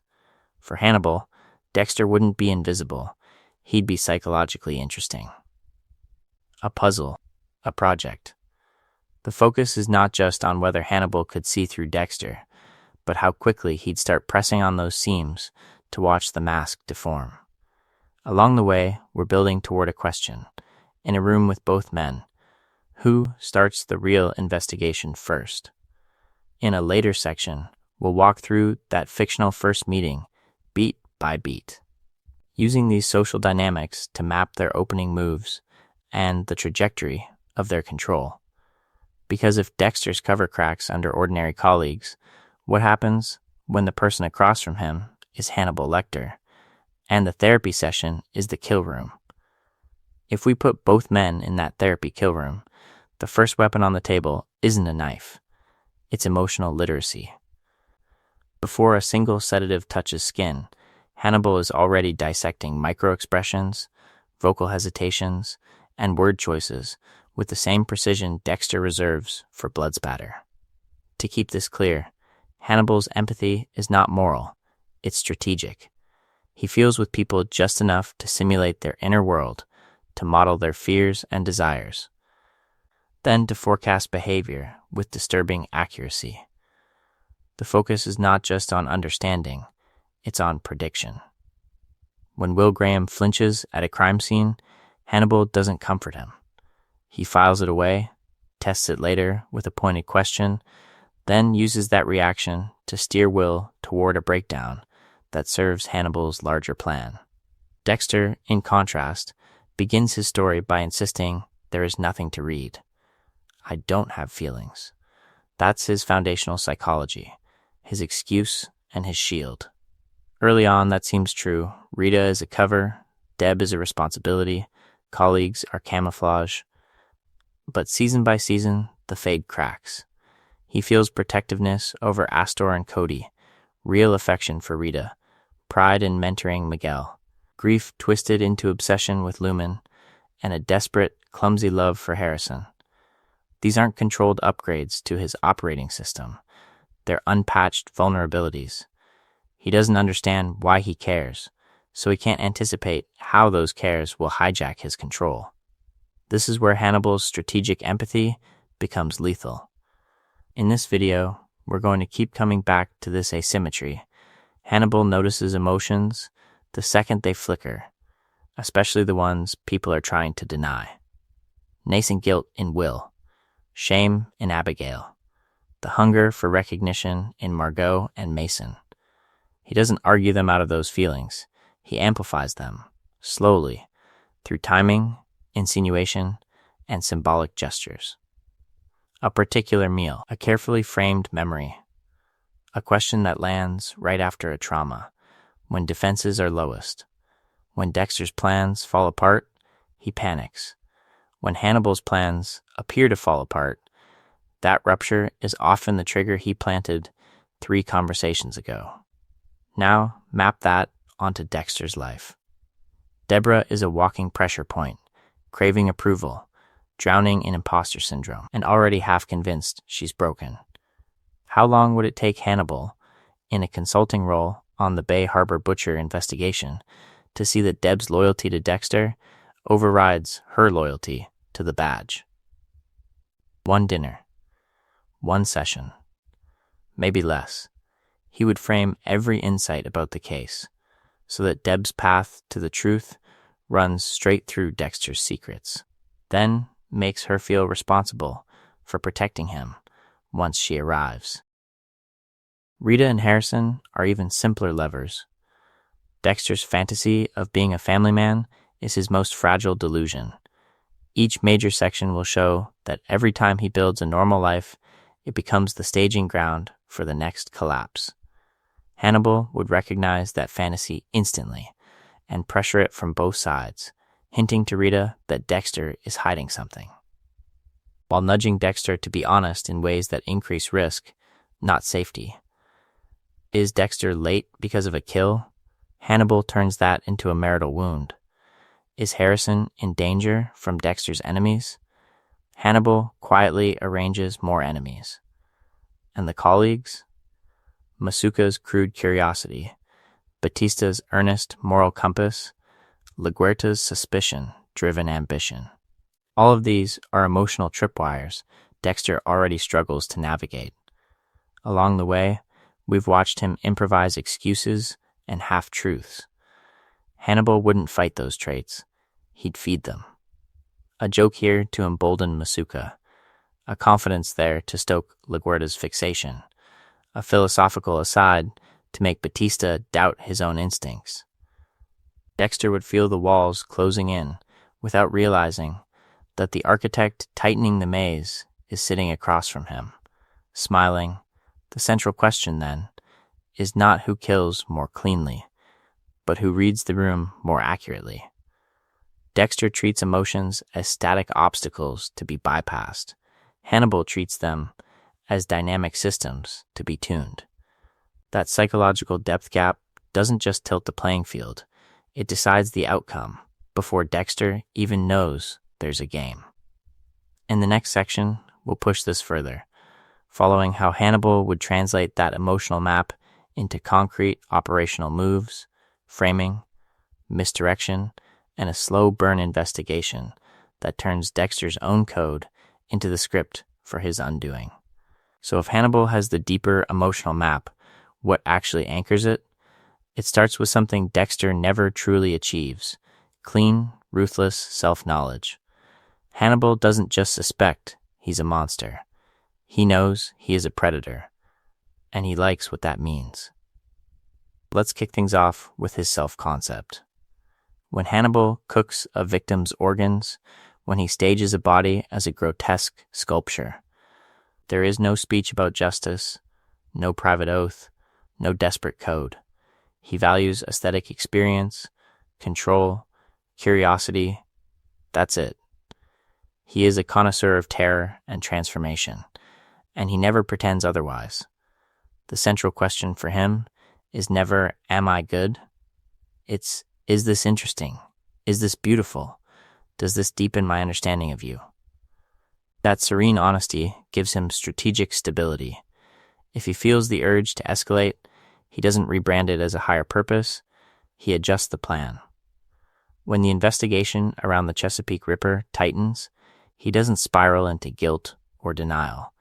He anticipates Jack Crawford, plays Will Graham like an instrument, and plants evidence on Chilton, because he already trusts his own motives. He knows what he will and will not sacrifice. Dexter, by contrast, lives inside a story about himself. In this video, we're going to keep coming back to this gap, because it's where his entire trajectory breaks. Dexter calls himself a monster with a code, blames everything on a dark passenger, and narrates his life like a reluctant hero memoir. He constantly externalizes his impulses into metaphors, so he never has to say the simple sentence Hannibal lives by: I kill because I want to. To keep this clear, watch what happens under stress. When he kills Doke Jason through Leela, when he executes Miguel, when he abandons the code around Trinity's collateral damage, he tells himself these are exceptions, forced moves, tragic necessities. But if you mislabel your own motives, you mispredict your own behavior. How do you build a reliable plan on top of drives you won't even name? You can't. That self-deception is a tactical liability baked into every season of his life. Hannibal would smell that weakness instantly. He doesn't need to outmuscle Dexter. He just needs to outdefine him. Imagine Hannibal in a therapy chair opposite Dexter, gently dissecting the dark passenger story. Is it really a passenger, Dexter? Or is it you at your most honest? Maybe you're not broken at all. Maybe you're a necessary predator, saving people the system can't touch. Which version feels better? Which one terrifies you? Along the way, every flattering reinterpretation becomes a probe. Hannibal watches which narratives Dexter clings to, which ones make him flinch, which ones make him almost proud. In doing that, he's running a live investigation on Dexter's psychology, mapping insecurities and pressure points he can later trigger to induce mistakes. Who is more dangerous in the endgame? The killer who believes he's saving people, or the one who doesn't need that illusion at all? In the next section, we'll follow how Hannibal turns that answer into concrete, operational moves that make Dexter's self-myth the first step in his collapse. Hannibal turning Dexter's self-myth into a weapon isn't just about psychology. It's about the rules of the universes they live in. To keep this clear, we need to talk about narrative physics, the invisible laws that decide how often a plan works, how hard consequences hit, and whether reality bends around a character or breaks them in half. Every show has these rules. In Dexter's Miami, the universe has a sense of irony. Evidence resurfaces. Patterns emerge. The investigation always circles back. Dexter's entire trajectory is built on a simple narrative premise. He is a ticking bomb walking through a crowded room. The tension doesn't come from whether he's brilliant in the moment. It comes from how long he can delay the inevitable explosion. Look at the Bay Harbor Butcher arc. Dexter thinks the blood slides are a private ritual of control. The writers turn them into Exhibit A dokes, La Guerta, Lundy, they don't need Hannibal-level genius. The narrative physics guarantee that if Dexter keeps killing, the pattern will surface, the ocean dumps will be traced, the code will fail as a safety system. His double life corrodes everything around him because the show is designed so that every season adds more cracks to the mask. That's why his plans almost work. Almost perfect kill rooms. Almost airtight alibis. Almost clean exits from relationships with Rita, Leela, Miguel, Lumen. The structure of the series demands failure beats. A forgotten tool. A witness who lingers. A child who wakes up. A cop who arrives 10 minutes early. We watch him improvise because the narrative engine is plan, slip, scramble, survive. Pay later. He is suspense through proximity to collapse. Hannibal's world runs on a different physics entirely. Let's kick things off with the simplest image. A dinner table, a crime scene, and an FBI briefing, all secretly choreographed by the same man. In Hannibal, institutions don't close in on the killer. They orbit him. The hospital, the bureau, the courtroom, the psychiatric practice, they warp around Lecter like a gravity well. The central question is never will he be exposed this week. It's how much deeper into his orbit will everyone fall before they realize what he is. When Jack or Will gets closer, Hannibal isn't reacting in Dexter's sense. The scripts reveal evidence he planted episodes ago. A body staged to incriminate Chilton. A therapy session that preloads an alibi. When Hannibal's plan appears to fall apart, that collapse is often the next phase of the design. The narrative physics demand masterstrokes, not near misses. The tension is watching people reframe reality to keep believing him. So when people ask, who would win if these two met? They're really asking the wrong question. In this video, we're going to keep coming back to this. Dexter's story needs him to be catchable, corruptible, and ultimately doomed, while Hannibal's story needs him to be an almost mythic orchestrator. Put Dexter into Hannibal's gravity well, and his mistakes vanish into the aesthetic. Drop Hannibal into Dexter's Miami, and the investigations still contort to protect his mystique. Along the way, once we map these rules, we can start predicting which scenarios each character can and cannot survive, and in the next section, we'll test that directly with concrete crossover setups that expose just how rigged the playing field really is. So let's kick things off by zooming out and looking at the failures not as isolated disasters, but as a pattern. From the moment those blood slides glint in Dokes' hands to the storm-battered wreckage of the finale, Dexter's life is a highlight reel of plans that collapse the second reality stops cooperating. Think about the bloodslide discovery. Dexter's perfect ritual, his private trophy system, becomes the spine of the Bay Harbor Butcher investigation. Dokes doesn't outthink Dexter's kill rooms. He just follows the trail Dexter built for himself. Then, Leela blows up the cabin, saving Dexter while confirming that his survival depends on other people committing louder crimes to cover his quieter ones. The focus is not just on the failure itself, but on how every safeguard Dexter trusts turns into evidence against him. We move to Trinity and the fallout. Dexter infiltrates Arthur Mitchell's life, believing he can learn, copy, maybe even improve the code.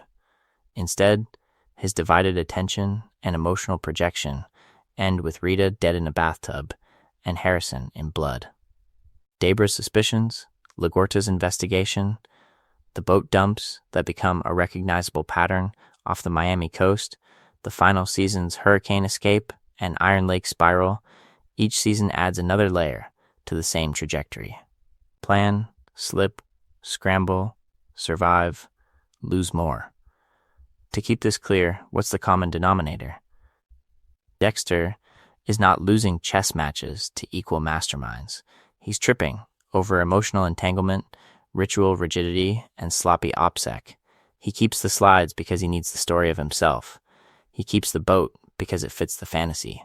He kills Leela, Miguel, and others outside the code because his psychology cannot tolerate loose ends. The central question isn't who can beat Dexter in a fair fight, but why is he always fighting his own debris field? Now we contrast that with Hannibal, Will Graham's suspicions, Jack Crawford's investigations, escaped survivors who remember the monster behind the refined smile. Every time pressure mounts, Hannibal reframes the narrative. He becomes the concerned psychiatrist, the wrongfully accused colleague, the helpful consultant. When the Chesapeake Ripper investigation closes in, he has already planted evidence on Chilton, already mapped the emotional weak points of his pursuers. His retreats are strategic withdrawals, not panicked improvisations. In this video, we're going to treat Hannibal's setbacks as intentional stress tests. His losses are often pre-priced into his long game. Exposure pushes Will closer. Capture becomes an opportunity for intimacy and myth-making. Even when caged, he preserves his core identity and control over the story. The bars become part of the aesthetic, rather than a true constraint. Dexter's losses, by contrast, blindside him. The investigation catches up because he left a slide. Deb walks in because he misjudged timing. Iron Lake implodes because he repeats the same patterns under a new name. When his plans fail, he flails. When Hannibal's plans fail, that was the plan. So what happens when a character whose life is designed as a slow-motion failure collides with one whose failures are deliberate feints? In the next section, we'll push that question into concrete crossover scenarios and watch which man's world survives contact with the other. So if Hannibal is playing deliberate feints and Dexter is just surviving his own collapse. The next question is simple and brutal. Where do they stand when the system itself walks into the room? Not the dark alley, not the kill room. The office. The briefing. The official investigation.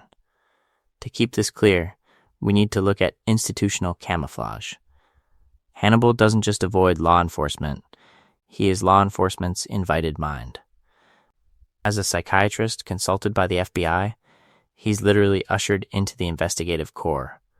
Case files laid out in front of him, agents deferring to his psychology. He sits in a room with Jack Crawford and Will Graham, studying crime scene photos of his own work, and they ask him what kind of man could have done this. Hannibal profiles himself in real time, then edits the description just enough to keep himself invisible and nudge suspicion toward someone more convenient. Dexter's position in Miami Metro could not be more different. He's useful but peripheral, a blood spatter analyst who explains trajectories and angles, close to the evidence but far from the real decision-making. He's not in the war room when strategy is set. He's the technician called in to color code the aftermath. And, unlike Hannibal, Dexter lives under constant low-grade scrutiny, from colleagues trained to notice anomalies, Dokes side-eyeing every disappearance, LaGuerta reopening the Bay Harbor Butcher case, Deborah feeling that something in her brother's effect never quite fits the code of normal grief. Institutional trust becomes a force multiplier. Hannibal doesn't just avoid exposure, he steers the entire investigation. He plants evidence in advance, frames Chilton, manipulates Will's seizures and blackouts, and every time the FBI closes in, they close in on the wrong man, because their most trusted expert is the one drawing the map. Dexter, by contrast, is always reacting. When Dokes finds the blood slides, when the Bay Harbor Butcher profile tightens, when LaGuerta follows the Marina records, Dexter is scrambling behind the investigation, not ahead of it. His plan is survival by improvisation. Hannibal's plan is authorship. Now imagine that asymmetry in a crossover. In this video, we're going to lean into that power imbalance. The focus is not just on who kills whom, but on who controls the institutional gaze. Hannibal arrives in Miami as a visiting consultant, the refined psychiatrist flown in to help Miami PD understand a vigilante killer targeting criminals. On paper, he's there to help them catch Dexter. In practice, he's there to study him. Picture the interview room. Dexter on one side of the glass, pretending to be a mildly awkward analyst, dragged in as a witness. Hannibal on the other, taking notes, gently proposing that the killer may have a code, a ritual, a forensic familiarity. Each major section will eventually break down that conversation, beat by beat. But for now, the key is this. Hannibal would feed Miami Metro just enough insight to keep Dexter under the microscope, while subtly shaping the profile into a cage only one man in the building truly fits. So when the institution turns its eye, whose mask actually holds? In the next section, we'll move from institutional theory into that interrogation table and watch what happens when Hannibal starts quietly writing Dexter's file before Dexter even realizes he's being profiled. So when Hannibal starts quietly writing Dexter's file, he isn't just thinking about motive or means, he's already thinking about a scapegoat. About the story the investigation will tell when the blood finally dries. That's the piece Dexter never really learns, the art of giving the system the wrong answer it desperately wants to believe. Let's kick things off with Hannibal's record. Again and again, he doesn't just hide his crimes, he curates them. He nudges unstable patients toward violent ideation, then leaves crime scenes that echo their obsessions. He turns Tobias into a ready-made suspect, dresses up the copycat murders to mirror Garrett Jacob Hobbs, and later weaponizes Chilton's ego so the FBI can wrap the Chesapeake Ripper case in a neat, media-friendly bow. From a mutilated corpse posed as performance art to a kitchen table set like a sacrament. Every scene is both a signature and a misdirection. To keep this clear, Hannibal's plan is never just kill and vanish. It's kill, assign authorship, and walk away with an alibi embedded in someone else's psychology. He understands that investigators need a narrative more than they need perfect forensics. They need a suspect who makes emotional sense. The failed surgeon, the jealous colleague, the mentally ill patient. Hannibal feeds that hunger. He doesn't resist the profile, he ghostwrites it. Dexter, by contrast, designs for absence. No body, no story. His plastic-wrapped kill rooms, the ocean dumps, the careful bleaching of every surface, all assume that silence is safety. When something surfaces, it doesn't point to a convenient scapegoat, it points to a ghost. The Bay Harbor Butcher case is literally an investigation into that void, built from the very blood slides Dexter thought were trophies of control. When Dokes finds them, there is no alternate narrative waiting in the wings. Only Lil's intervention retrofits Dokes into the role of monster Dexter never planned for. And that's the central question here. Which is safer? A clean crime scene or a convincing story? Dexter bets everything on cleanliness and pattern control. Hannibal bets on human bias. Jack Crawford wants the Ripper to be someone he can arrest without doubting his own judgment. LaGuerta wants the Bay Harbor Butcher to be anyone but the quiet bloodspatter guy she's known for years. Hannibal leans into that need. Dexter constantly fights against it. Now imagine Hannibal in Miami. In this video, we're going to keep coming back to these crossovers because they expose the fault lines in Dexter's code. Picture a Bay Harbor Butcher copycat appearing overnight. Victims wrapped in plastic, boat fibers planted, slides left in places only the original would notice. Or an anti-vigilante killer who targets people Dexter has stalked but not yet taken, turning Dexter's private hunting list into public carnage. Overnight, Dexter wakes up to find someone killing in his style, but with better cover, and the investigation building a profile that leads everywhere except Hannibal. Dexter is forced into a reactive posture, scrambling to protect a legend he never meant to have. Meanwhile, Hannibal watches, studies Dexter's tells, times the next body to coincide with Dexter's movements. When the task force finally thinks it understands the pattern, whose trajectory are they really following? In the next section, we'll push that thought experiment further and ask what happens when Hannibal stops just framing strangers and starts quietly drafting Dexter himself as the perfect, tragic culprit. So when Hannibal starts drafting Dexter as his tragic culprit, we hit a deeper layer of mismatch. They aren't just playing different games, they're playing on different timelines. Dexter lives in episodes. Hannibal lives in eras. And that gap in time horizon is where the outcome stops being a contest and starts feeling inevitable. To keep this clear, we should define what we mean by time horizon in strategic terms. It's how far into the future you routinely think when you make a decision, and how many moves you're willing to sacrifice for a later payoff. Are you planning for the next scene, the next season, or the series finale? Because the central question in any long conflict is not just who is smarter in the moment, but who is willing to bleed now to win 3 arcs from now.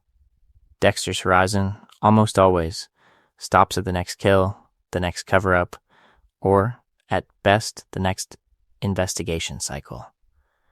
He stalks a target, checks the code, preps the plastic. If something goes wrong, he pivots, lies, improvises.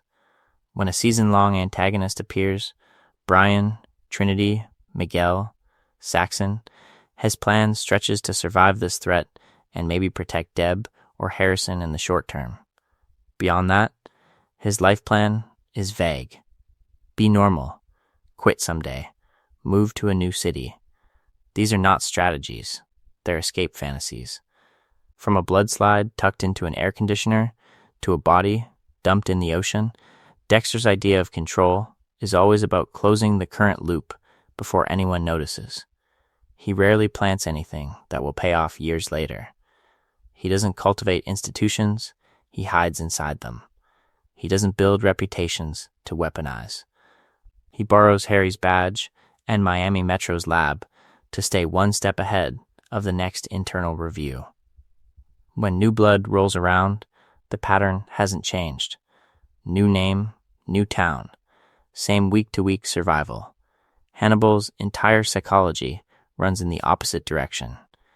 He grooms Will Graham over years, not episodes, slowly bending a profiler into a mirror.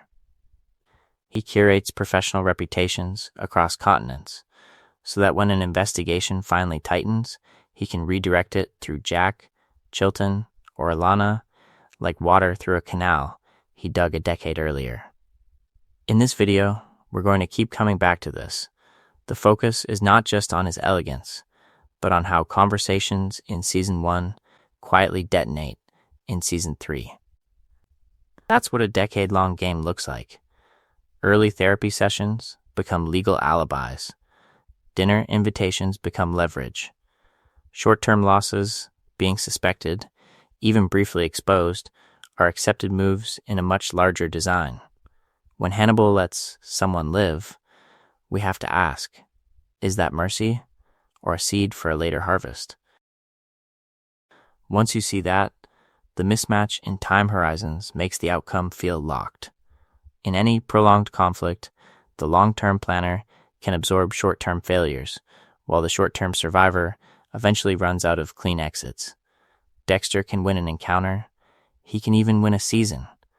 But every reactive victory burns resources.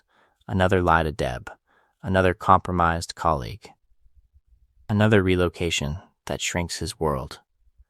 Hannibal, by contrast, can afford to lose the first act if it makes the third act more operatic. So imagine Dexter somehow beating the first frame up, dodging suspicion, even walking away convinced he outwitted this refined cannibal. What if that's exactly the illusion Hannibal wanted?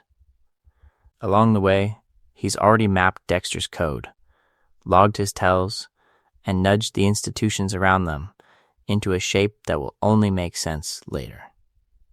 In the next section, we'll follow that trajectory forward and ask what happens when Hannibal stops playing on Dexter's timeline at all and instead starts rewriting Dexter's entire narrative as a single, beautiful, catastrophic meal. Hannibal stops playing on Dexter's timeline because he doesn't need Dexter's story to make sense morally. Dexter does. And that difference is where the real danger lives. To keep this clear, Hannibal's amorality is not randomness. It's precision without apology. He is not tormented by guilt, not scrambling to justify each body to some internal jury. From a dining room laid out like a cathedral to a crime scene staged as a Renaissance painting, his violence is curated, not confessed. He doesn't need to be right. He only needs to be satisfied. Dexter, by contrast, drags a moral courtroom everywhere he goes. Early on, he tells himself, "And us, I kill because I must." The code is a containment plan, a way to keep the dark passenger pointed at the right monsters. But as the seasons progress, that shifts. By Trinity, by Lumen, by the Doomsday Killer, Dexter isn't just managing an urge, he's auditioning for the role of guardian. Protector of the innocent. Defender of the weak. Secret hero of Miami. That hero complex is pressure. It's leverage. It's a story that has to survive every investigation, every failure, every blood-soaked compromise. He needs to believe he's on the side of the innocent, which means there are people he won't sacrifice, truths he won't admit, and lines he swears he will never cross, even when crossing them would be the cleanest tactical move. Think about how often this costs him. He spares Trinity to keep the fantasy of a normal family, and Rita dies for it. He protects Deb from the truth until the entire Bay Harbor butcher trajectory detonates in a shipping container. He refuses to see Hannah as a predator because he needs the story of redemptive love, and suddenly his son is living in the blast radius of yet another collapsing plan. Dexter's self-image narrows his options. Hannibal's lack of one widens his. Now imagine Hannibal reading that psychology like a menu. In this video, we're going to keep asking, what does a predator do with a man who must think of himself as good? Hannibal doesn't just put victims in harm's way. He manufactures innocence as a weapon. He would orchestrate scenarios where the only efficient solution is morally ugly. Kill an accomplice who technically hasn't killed yet. Let a guilty man walk to save Deb. Sacrifice a witness to erase all evidence. Dexter hesitates. He rationalizes. He looks for a third option that preserves his hero narrative and his control, and that's where Hannibal closes in. When Dexter chooses the innocent over the optimal, Hannibal survives. When Dexter chooses the optimal over the innocent, Hannibal wins a different way. He shatters Dexter's belief that he's anything but a monster. The central question becomes chillingly simple. Is it safer to have no moral armor at all? Along the way, Hannibal turns Dexter's code into a user manual, and in the next section, we'll see how that manual guides Hannibal toward an endgame where Dexter's need to be good is the final trap. If Hannibal turns Dexter's code into a user manual, then information is the table of contents. Who reads whom first? Who underestimates the other?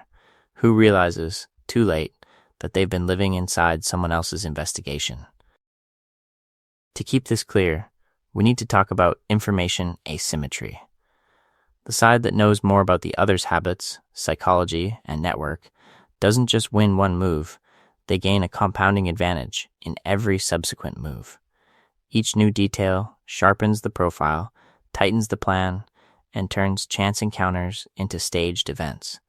That's Hannibal's natural habitat. Dexter only visits it when he has to. In this video, we're going to lean into that gap. Hannibal is professionally and personally wired to study people. Therapy isn't just a cover, it's sanctioned surveillance. Patients walk in and hand him their trauma, their secrets, their unconscious patterns, believing the room is neutral ground. He learns their triggers, their loyalties, the exact phrases that will calm them, and the exact memories that will make them unravel. He does the same with colleagues, dinner guests, even his pursuers. Will, Jack, Chilton, all of them are case studies in raw material long before they realize they're in a game. Dexter's process looks precise on the surface. Stalk the target, confirm the victims, prepare the kill room. He pulls criminal records, hacks police databases, tracks routines. But the focus is not just on whether he gathers intel, it's on what kind of intel he thinks matters. He rarely does deep psychological profiling beyond does this person fit the code. Motive, childhood, inner life, those are optional flavor, not structural data. That shallow read works until it doesn't, and every season shows us the consequences when the person on his table is more complex than his file folder. Now imagine a shared universe. Dexter meets Dr. Lecter as an eccentric consultant or a refined psychiatrist attached to an investigation. Dexter clocks the expensive suit, the cultivated charm, the slightly theatrical food. Suspicious? Maybe. Threat level? Low. Meanwhile, Hannibal is already listening to Dexter's cadence, parsing his word choice, noting how his affect goes flat around certain topics. Hannibal hears Harry in the gaps. He feels the tension between monster and code before Dexter even mentions it. That's the one-way mirror dynamic. Dexter thinks he's the one observing, the predator in the dark. But on the other side of the glass, Hannibal has been watching for weeks, connecting Dexter's crime scene decisions to his emotional trajectory, mapping his relationships as leverage points. By the time Dexter even suspects Hannibal is more than a quirky doctor, the asymmetry is locked in. The central question becomes chilling.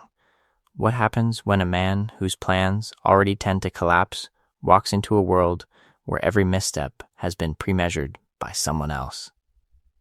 Along the way, we'll break down how that one-way mirror turns into a kill room Dexter never sees coming, and why the next phase of their crossover isn't a duel at all, it's a diagnosis. If that one-way mirror is Hannibal's home field, stress is where the glass actually shatters. We don't really see who these men are when the plan is working. We see it when something goes wrong, and there's no time to rehearse. Let's kick things off with Dexter's stress responses, because they're not subtle. A body turns up early, a witness survives. Deb walks into the wrong room at the wrong time. Instantly, the pacing changes. Dexter rushes the cleanup, leaves trace evidence, or improvises a disposal that doesn't match his usual pattern. Think about the Bay Harbor Butcher investigation, those last-minute dumps, the panicked attempts to redirect suspicion onto Dokes. The way every rushed fix created new loose ends that other people had to die to tie off. Under pressure, Dexter lies faster, not smarter. The stories get thinner, the timing gets worse, and the emotional mask slips. We watch him snap at Rita, stonewall Deb, lash out at Harrison's teachers. Those outbursts aren't just character beats, they're operational failures. They tip off the very people who are already circling him, pushing the investigation closer. Season after season, his emergency mode accelerates the collapse he's trying to outrun. Now put that next to Hannibal. When Lecter is cornered, the tempo drops. Measured speech, slowed movements, an almost meditative calm as he scans the room, the psychology, the trajectory of everyone present. Where Dexter flails for any exit, Hannibal starts quietly rewriting the narrative. A crisis becomes an opportunity to deepen someone's dependence, to plant a new piece of evidence, or at the very least, to engineer a controlled retreat that looks, from the outside, like someone else's failure. To keep this clear, we're not just comparing IQ scores. The central question is what you do in the 5 minutes after the plan breaks. Every code, every ritual, every fantasy of control eventually hits friction. A witness doesn't die. A body is discovered early. A partner refuses to follow the script.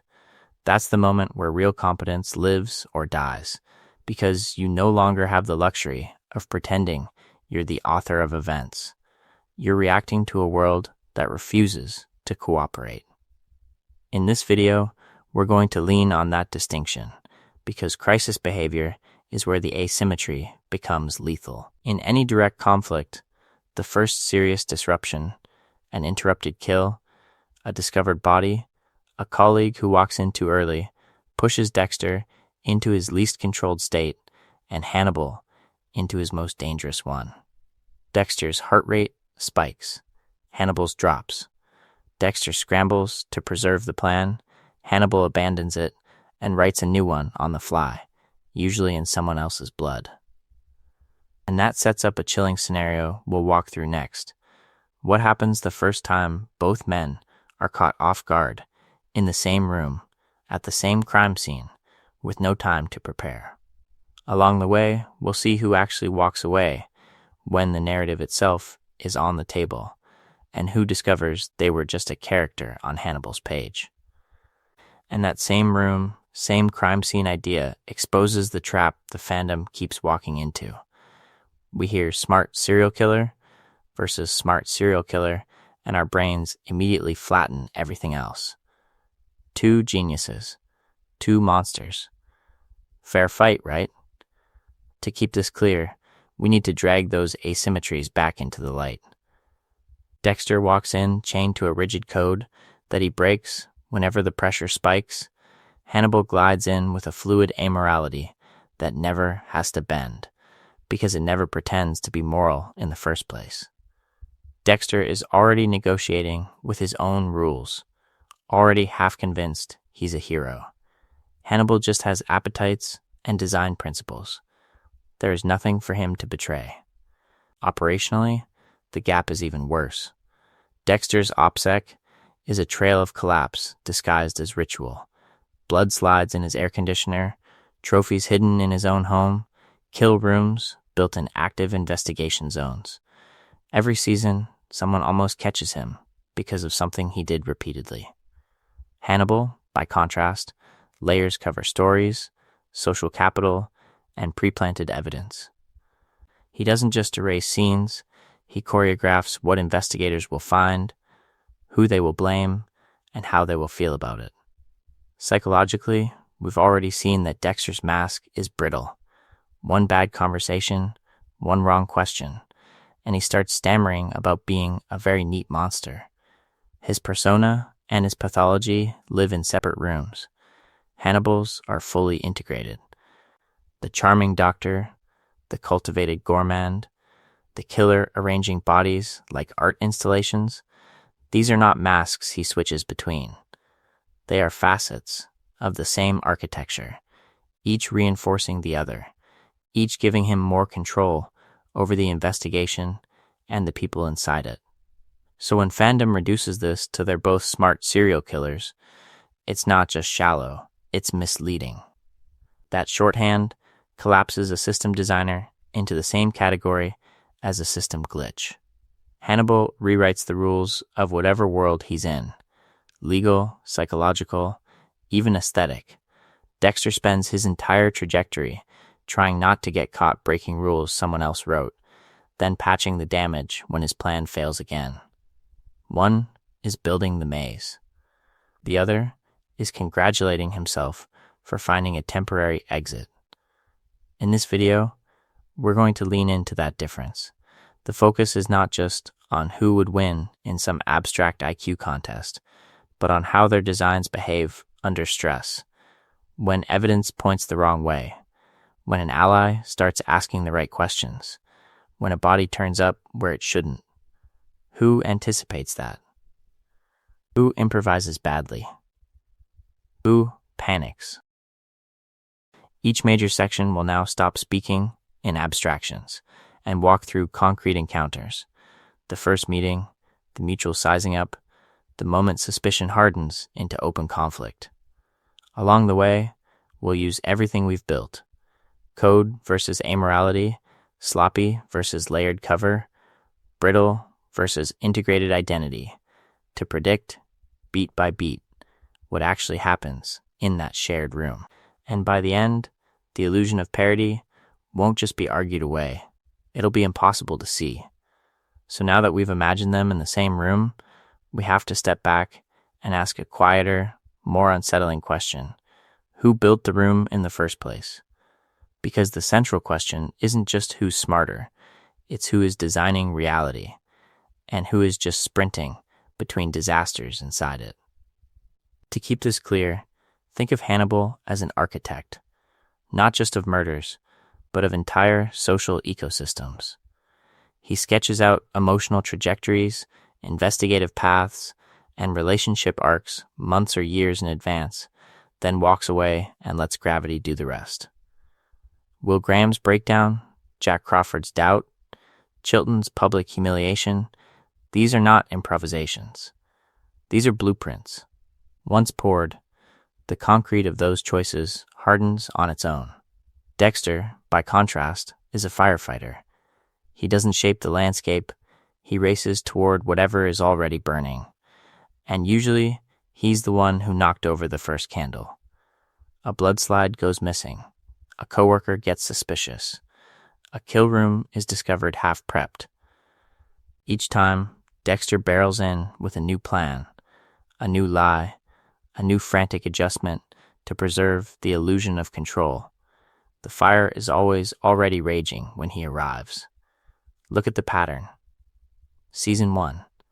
He has to fix Dokes sniffing around his off hours. Then, fix the Bay Harbor Butcher investigation built from his own slides and dump sites. Season 2.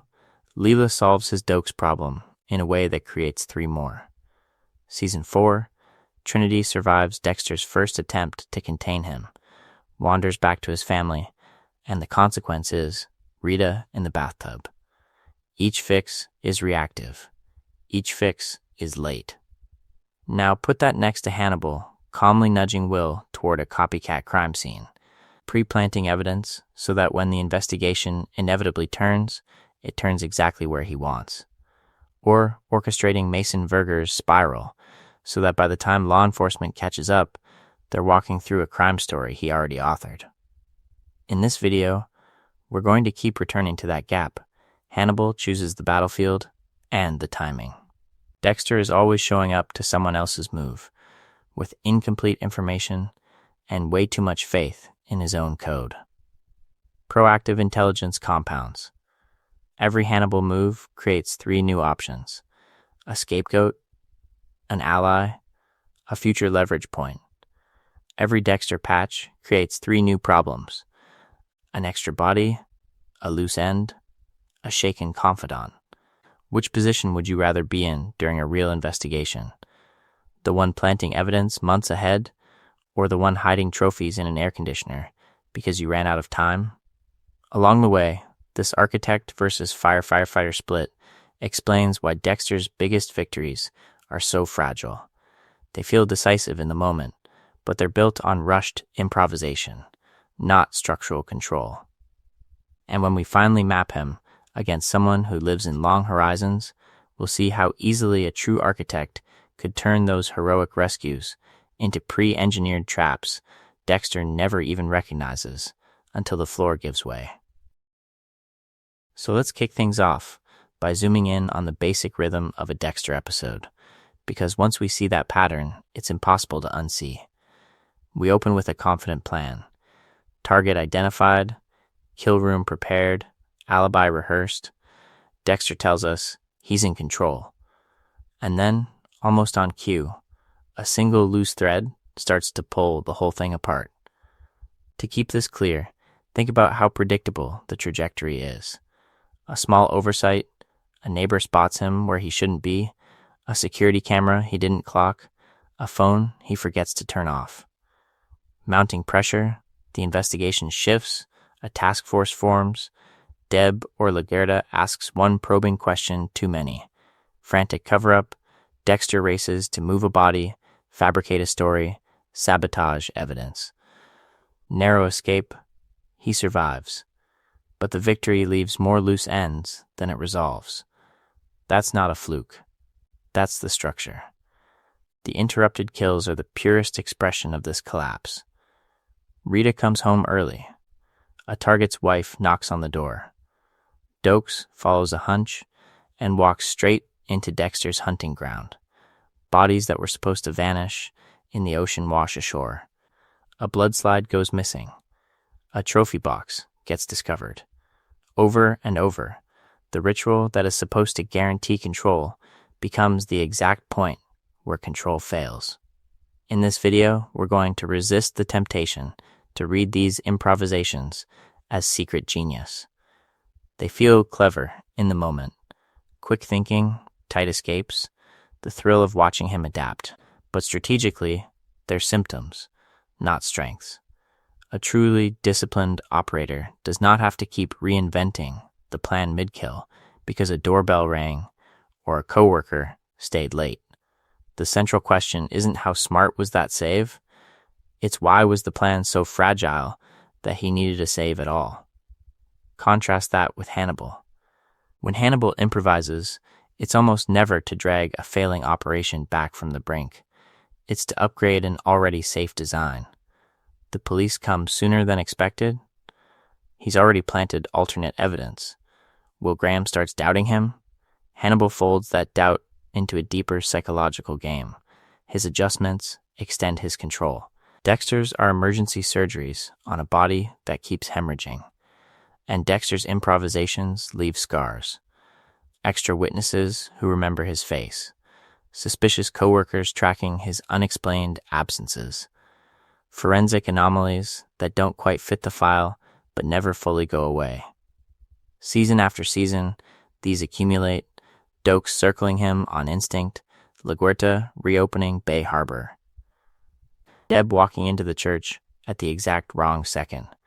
Each rescue carries consequences that deform the next plan before it even starts. The focus is not just on operational failure here, it's baked into his psychology and his narrative design. Dexter is written as a man whose life is always one step from disaster, a ticking time bomb of collapsing plans, not as an untouchable mastermind. That works when the universe is random. But what happens when the universe starts fighting back? In a world where your opponent is the one creating the disruptions on purpose, Dexter's improvisational style stops being thrilling and starts being suicidal.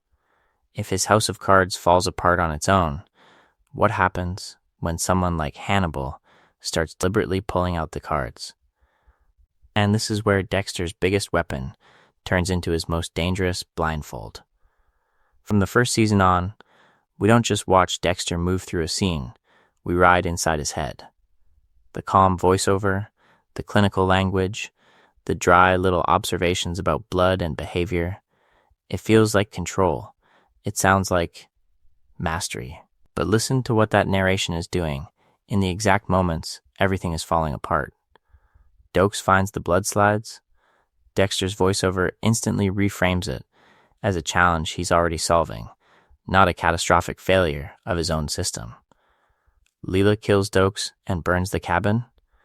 Dexter narrates it as the universe protecting him, as proof that the plan can bend without breaking. He almost dies, multiple times, and then tells us this is evidence that he's exactly where he needs to be. That's not control. That's a gambler, calling every near bankruptcy a sign of their skill. To keep this clear, we can track 3 recurring moves in his psychology. First, he reinterprets luck as talent.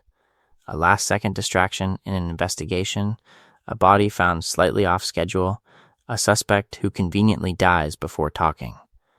Any other operator would log those as warning shots, as data that their margin of error is razor thin. Dexter logs them as validation. The plan survived, therefore the plan was good. Second, he exports responsibility into mythology. The dark passenger isn't just a metaphor, it's a shield.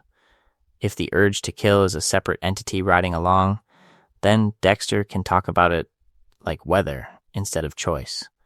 The passenger wanted this. The passenger made me follow Trinity. That language lets him feel like a technician managing a force, not a man rationalizing compulsion.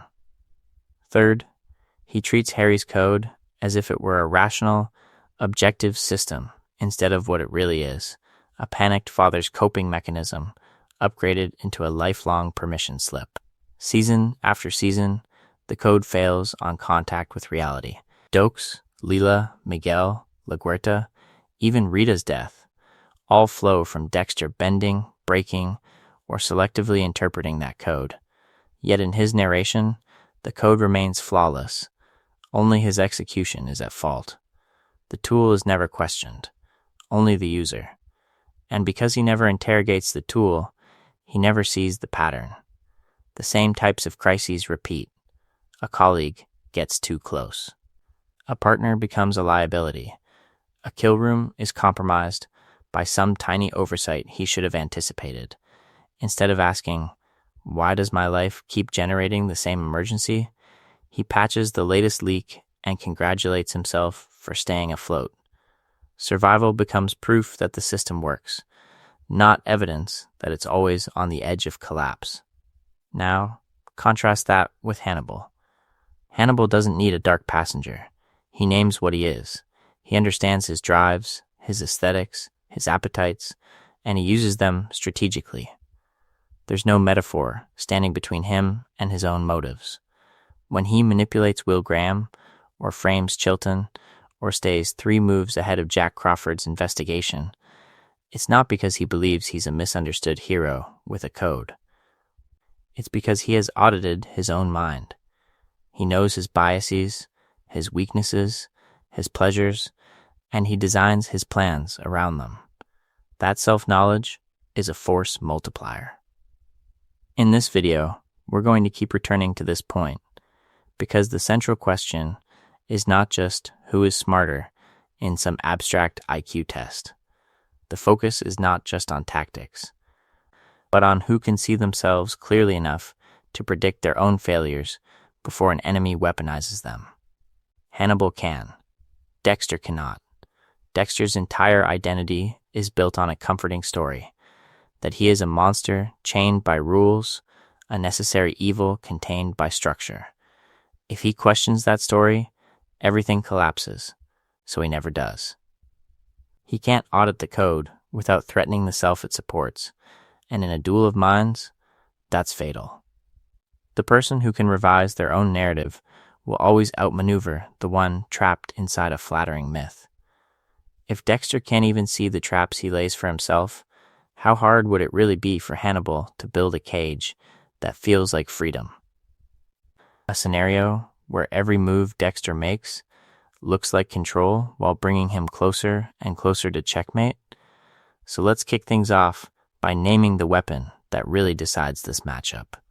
Strategic empathy.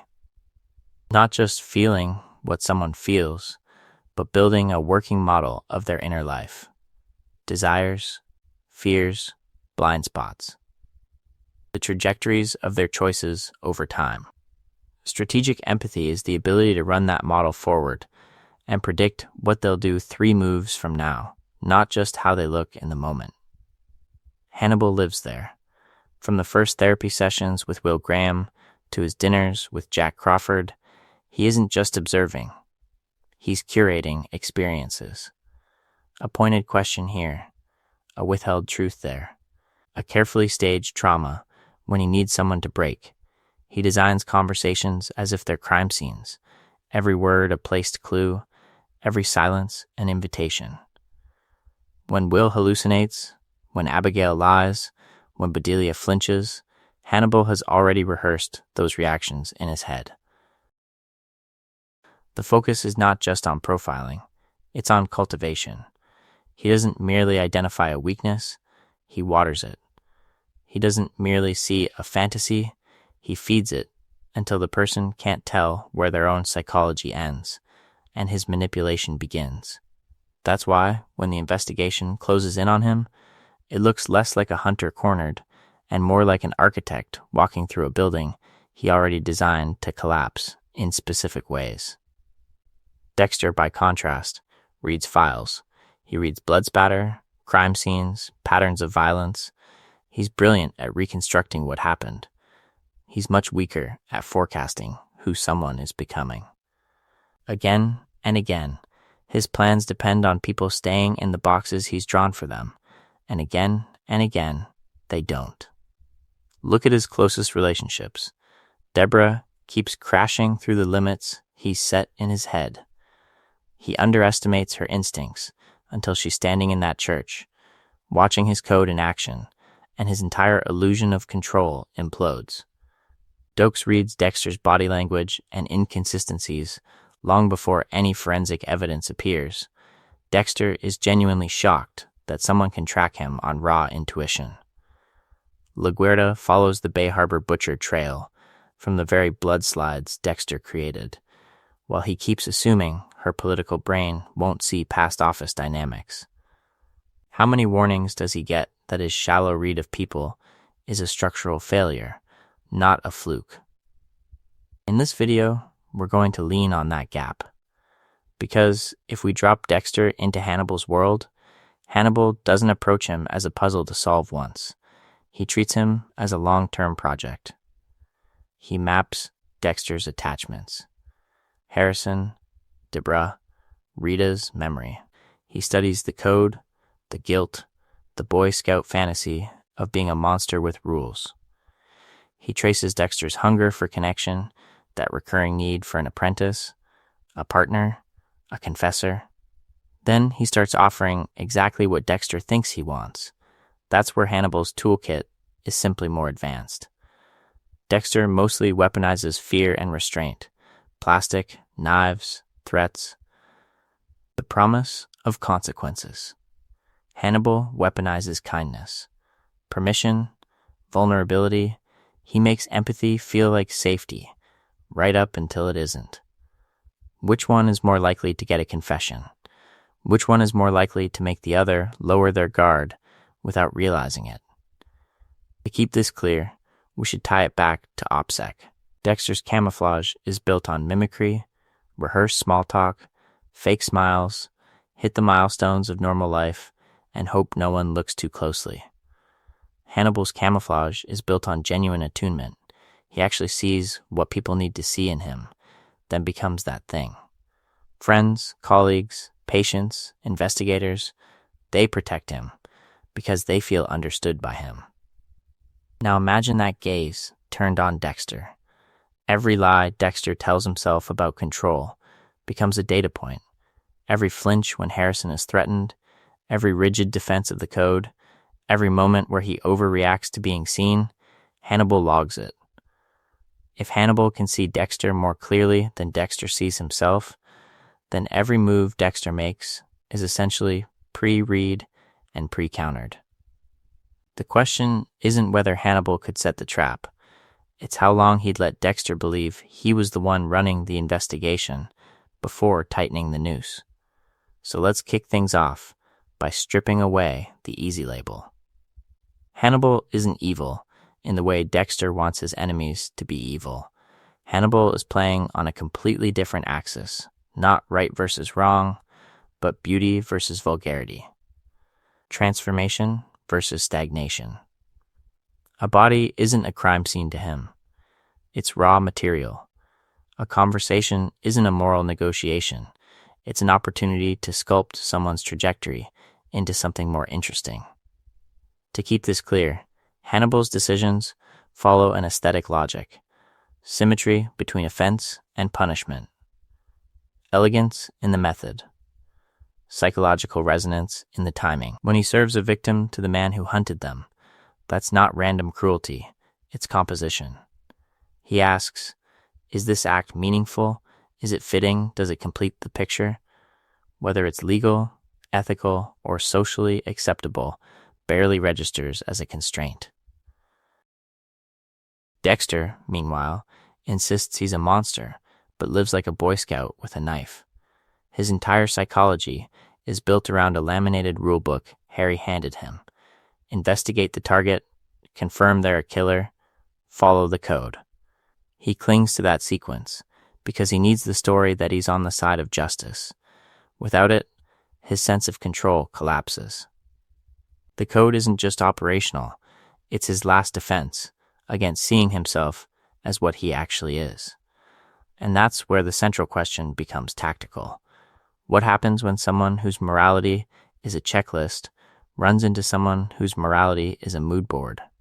Rigid ethics are easy to game. Once you know Dexter won't kill innocents, that he needs proof, that he needs a victim to deserve it, you have his entire decision tree. You can force him into predictable, narrow responses. You can make his code do the work for you. Hannibal would weaponize that instantly. Imagine he endangers an innocent child, but only by using a known serial killer as the shield.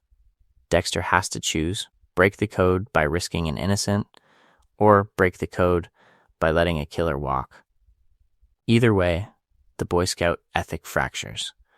Or Hannibal frames a gentle, seemingly harmless therapist as a murderer, planting just enough staged evidence to satisfy Dexter's investigation. Does Dexter take the bait to preserve his self-image as righteous? Hannibal isn't guessing. He's testing.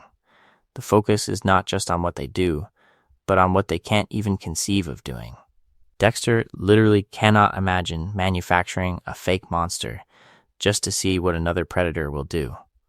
Hannibal lives there. Because he doesn't care about conventional right and wrong, he has access to moves Dexter's internal referee will blow the whistle on before they ever leave his brain. Paradoxically, that makes Hannibal more honest. His amorality is internally consistent.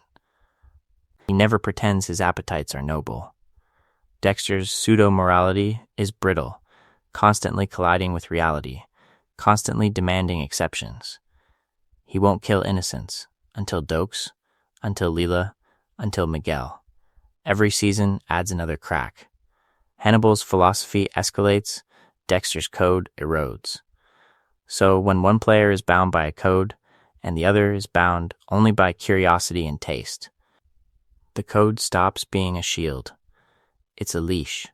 Hannibal just has to tug. And in the next section, we'll see how that leash tightens the moment Dexter tries to outplan someone who doesn't believe in playing fair at all. That leash isn't just thematic, it's structural. Dexter is written as the guy whose grip will eventually slip, while Hannibal is written as the force that loosens other people's fingers one by one. To keep this clear, we have to zoom out from the in-universe investigation and look at narrative engineering. Dexter is a long-form tragedy. From the pilot, the premise is, here is a man who believes he can domesticate his darkness, spreadsheet his urges, and spreadsheet his feelings, and live a double life forever. The central question is not will he stay in control, it's how long can this illusion hold before it collapses, and who gets buried in the rubble. Every season is another turn of the screw. Season 1 gives him Brian, who weaponizes family. Season 2 gives him Dokes and the Bay Harbor Butcher case. Born from the very blood slides Dexter thought were trophies of control. Season 3 gives him Miguel, the corrupted apprentice that shows the code is infectious, not protective. Each supposed evolution in Dexter's plan, marriage, fatherhood, new allies, a new town, just multiplies the number of ways he can fail. From a writing perspective, that's the engine. Dexter's trajectory has to bend toward exposure or self-destruction, so the writers repeatedly engineer situations where his safeguards crack. The wrong person follows him. The body turns up too early. The alibi overlaps with a crime scene. When his plans fall apart, he scrambles. He improvises. He survives by inches and coincidence. Not because the code is flawless, but because the plot refuses to cash him out too soon. Hannibal is built on a different chassis entirely. He's not a man trying to stay ahead of his own collapse. He's a horror archetype, almost mythic. In his story, defeats are rare, temporary, and often revealed as partial victories. The investigation closes in, but he already planted evidence on Chilton. Will catches him, but Hannibal has been curating Will's psychology for seasons. When things seem to fall apart, that disintegration is frequently part of a larger design. So, while Dexter's writers ask, how do we force his plan to fail this season? Hannibal's writers ask, how do we let his plan succeed too well? Hannibal escalates the game until Jack, Will, and everyone else have to level up just to survive standing in the same room. Dexter, by contrast, is always one mistake away from LaGuerta, from Trinity, from Harrison seeing too much. In this video, we're going to keep coming back to that meta difference because it warps audience perception. We're conditioned to read Dexter's continued survival as proof of brilliance. Look at all these close calls he escapes. He must be a mastermind, right? But once we notice how often the script is bailing him out from his own miscalculations, survival looks less like genius and more like plot armor, barely compensating for deep design flaws. So, if we strip that armor away and judge only the underlying structures, a tragedy built as a ticking time bomb versus a monster built as the architect of bombs. What does a Dexter versus Hannibal confrontation actually look like? In the next section, we'll stop talking theory and walk through that collision beat by beat. So let's kick things off with the most underrated weapon in any confrontation: the power to pick the battlefield. Not the knife, not the gun, the room. Battlefield selection is the quiet decision underneath every visible move. Where this happens, when this happens, and under what psychological lighting it all unfolds. Whoever controls that context has already tilted the odds before the first word is spoken or the first cut is made. Hannibal Lecter lives there. His office, with its warm lamps and curated art, isn't just a therapy space. It's a hunting blind. His dinner table, with the perfect wine pairing and carefully seated guests, is an execution chamber disguised as hospitality. Even his crime scenes are galleries, arranged so that the investigation walks exactly where he wants it to go. The room, the timing, the emotional temperature, he has rehearsed all of it.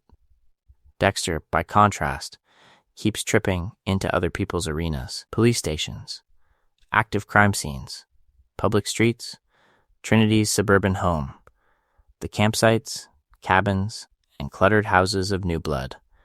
Again and again, his biggest crises detonate in spaces he does not control, under surveillance he didn't plan for, surrounded by witnesses he didn't choose.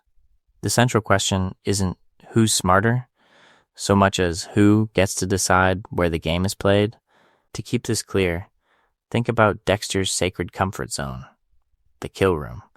Plastic everywhere, tools laid out, a single terrified target. On paper, that's his arena. In practice, most of those rooms are improvised in hostile territory. Abandoned buildings he hasn't scouted, vacant houses that turn out not to be vacant. Docks, basements, church attics, they're assembled under time pressure, with thin OPSEC and almost no exit strategy if something goes wrong. And something always goes wrong. Hannibal, meanwhile, doesn't need 4 walls he rents to own the terrain. In a hospital, he weaponizes charts, medications, and institutional trust. In a prison, he turns bars into stage dressing and uses guards as unwitting assistants. In other people's homes, he rearranges the emotional furniture, guilt, desire, fear, until the space behaves like his office. Even when he's physically constrained, he dominates the psychological ground. That's battlefield selection on a deeper layer. So in any hypothetical Dexter versus Hannibal clash, Hannibal is never meeting Dexter in some perfectly wrapped, Miami-style kill room. He's not walking onto Dexter's boat and waiting politely. He's engineering a context where Dexter's usual tools are blunted, and his code becomes a leash, a therapy referral that pulls Dexter into mandatory counseling. A staged crime scene whose victim profile pings Dexter's sense of justice so precisely he can't stay away. A social gathering where half the guests are cops and the other half are people Dexter can't afford to frighten. In this video, we're going to keep coming back to that. The one who chooses the arena has already made the first, most decisive move. Dexter almost never gets that privilege. Hannibal almost never gives it up. And once Hannibal has you on his chosen ground, the next step is simple. He starts turning your strengths, your rituals, your precious sense of control into the very instruments of your collapse.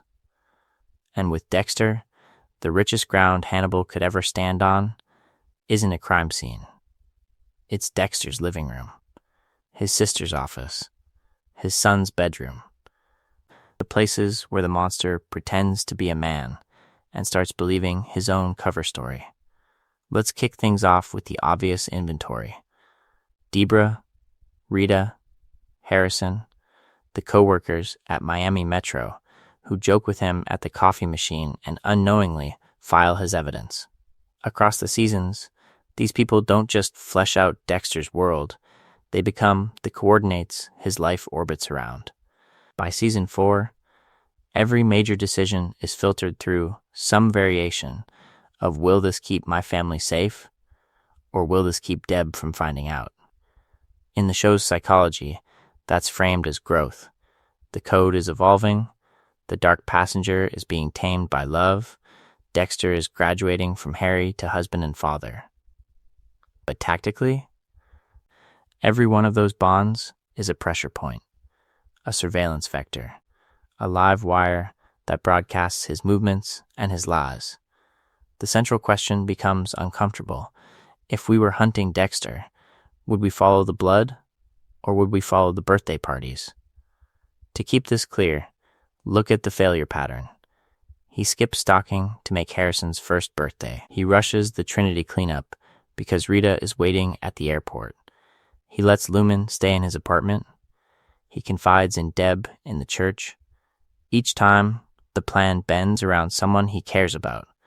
Each time, that bend creates a crack, sloppy disposal, strange behavior at work, a witness who now has to be managed forever.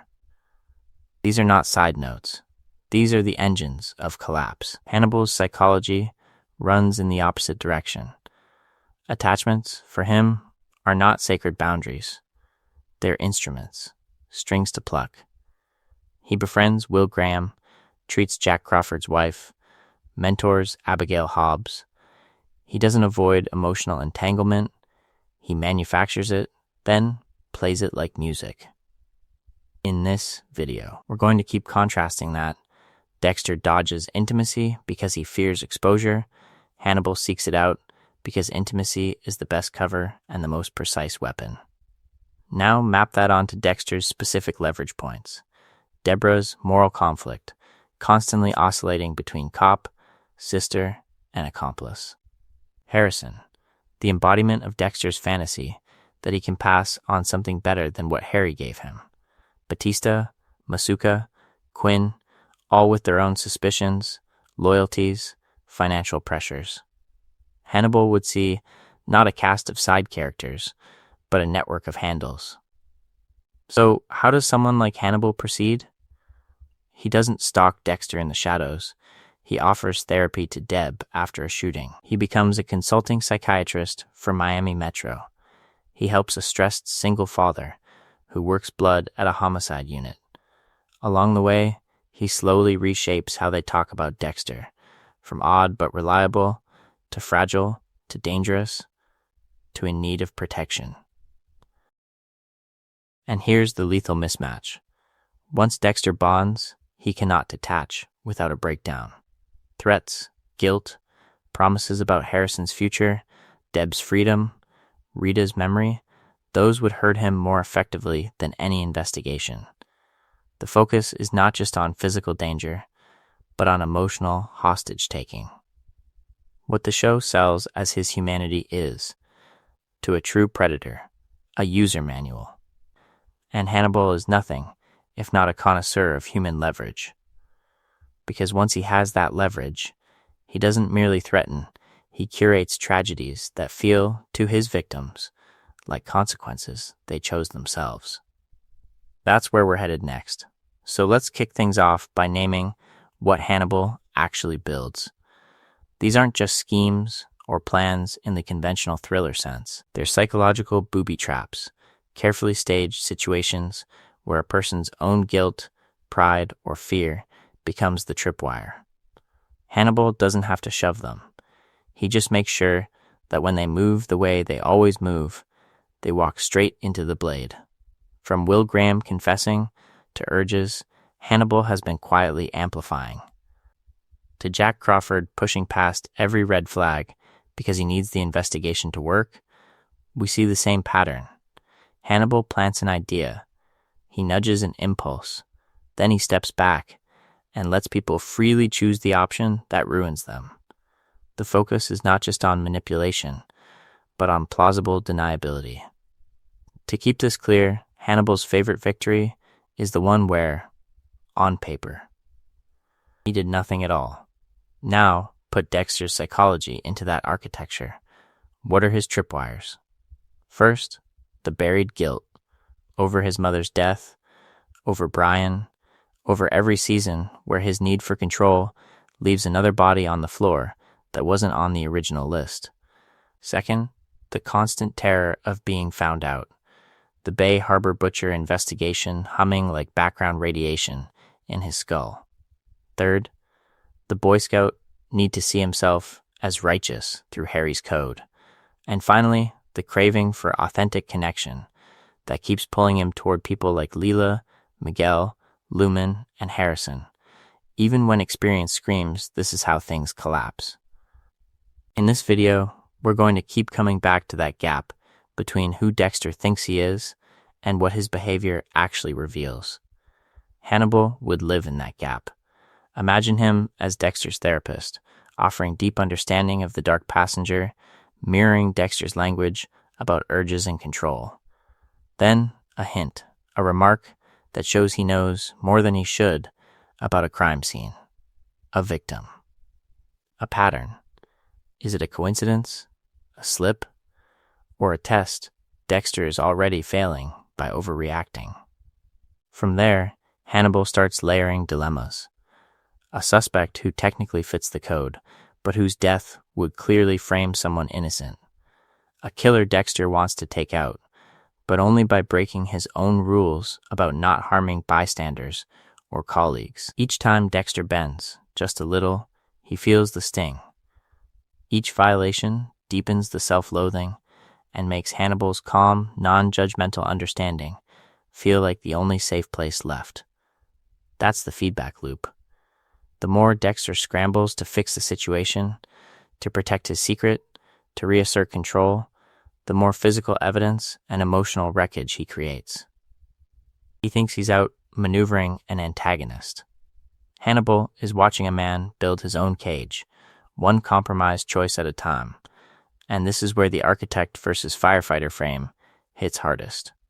Hannibal designs the burning building. Dexter rushes in, believing he's there to put out the fire, not realizing the exits were sealed the moment he stepped through the door. Against Trinity or Dokes, he tries to outkill the threat. Against Hannibal, the real battle is inside his own head, and by the time he realizes that, he's already taken the final step that makes defeat inevitable. The outcome isn't imposed on him. It's written in Dexter's own handwriting. So what happens after a man like that finally looks up and sees who's been holding the match the whole time? He looks up, expecting another adversary to stalk and bag, and instead finds something much worse. Someone who doesn't care about the blood on the floor, because the real crime scene is already in Dexter's head. To keep this clear, Dexter's entire sense of control is built on a very specific skill set. He stalks. He wraps rooms in plastic. He studies spatter, fibers, trace. His plan is simple. If nothing physical points back to him, the investigation dies. From the blood slides in his air conditioner to the ocean dumps off Miami, he believes that if the lab can't see it, it doesn't exist. Evidence is his religion. Bleach is his confession. Hannibal plays an entirely different game. His primary battleground isn't the floor. It's the story people tell themselves about what's on the floor. In this video, we're going to lean into that gap. Hannibal edits memories, interpretations, emotional associations. He doesn't just remove fingerprints. He rewrites who we think is capable of leaving them in the first place. A mutilated body can sit practically in plain sight, and because he has already cast himself as the refined healer, the grieving friend, the brilliant advisor, the obvious evidence feels narratively wrong. Think about his world for a second. Will Graham literally dreams of killing him. Jack Crawford walks through crime scenes that echo Hannibal's aesthetic. Chilton is framed so convincingly he starts doubting his own sanity. The bodies are there. The patterns are there. But the psychology of the room has been preloaded with a story in which Hannibal is the helper, not the monster. That's narrative control as operational competence. Dexter has a blind spot here. He underestimates how much every investigation is guided by narrative coherence and emotional bias. Deb believes in him because she needs a brother, not because the evidence clears him. LaGuerta pursues him because the Bay Harbor butcher story finally clicks into place, not because of one perfect lab result. The focus is not just on forensics, it's on whose story feels truest under pressure. Now place Dexter in a Hannibal-controlled environment. His forensic cleanliness stops mattering. Hannibal doesn't need to catch him with a blood slide. He just needs to write a story where Dexter is the obvious monster. Subtle comments in therapy about intrusive violent fantasies. Carefully worded notes about a patient with flat affect and missing childhood memories. Staged outbursts at work where Dexter appears oddly cold at the worst possible moment. A few orchestrated coincidences that align Dexter's schedule with a series of local killings. How long before the trajectory of suspicion bends toward him? Compare that with Dexter's own attempts at narrative control. Panicked lies to Rita, flimsy alibis with Deb. Last-minute cover stories that barely survive one follow-up question. Each major section will show us that when the story becomes the battlefield, Dexter is already losing.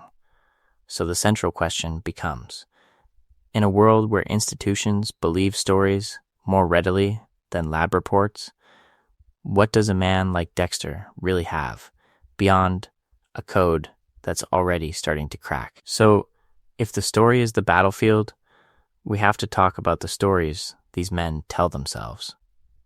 Dexter's favorite bedtime story is that he's a monster on a leash. He calls himself a predator, a thing, an absence where a soul should be. But the second he wraps that darkness in Harry's code, he insists it makes him fundamentally different from the killers he hunts. He's the Bay Harbor butcher, but he's also Miami's secret guardian. He's the worst thing imaginable, in service of the greater good. To keep this clear, that's not self-awareness, that's branding. Dexter wants to be irredeemable and redeemed at the same time. Victim and hero. Broken beyond repair, and yet one good relationship away from being saved. Across season after season, that contradiction keeps him in a state of permanent internal investigation, always checking himself for proof that he's either too far gone or miraculously fixed. Hannibal Lecter has no such debate. He does not experience his appetites as a curse. He does not frame his psychology as a disease to be managed with a behavioral code. He sees himself as refined, evolved, a connoisseur whose hunger and intellect and aesthetics all point in the same direction. When Hannibal kills, he's not breaking a rule. He's fulfilling a design. And that brutal clarity is a tactical advantage. Hannibal never spends energy on self-hatred or denial. There is no dark passenger to negotiate with, no imaginary line between who he is and what he does. Every part of him is aligned, which means every decision can be cold, efficient, and strategically empathic. While Dexter is asking, "Am I a good monster?" Hannibal is asking, "What does this person need to believe so they'll walk into the trap?" We see the cost of Dexter's split self over and over. He spares Trinity's son out of a desperate need to prove he can break the cycle, only to watch Harrison get pulled into a new trajectory of violence. He lets Hannah live because she mirrors his fantasy of a killer who can still be good. Then spends an entire season cleaning up the consequences. Even Dokes and LaGuardia become collateral of this delusion.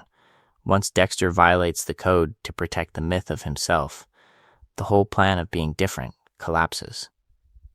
In this video, we're going to keep coming back to that pattern of self-sabotage, because Hannibal would smell it instantly.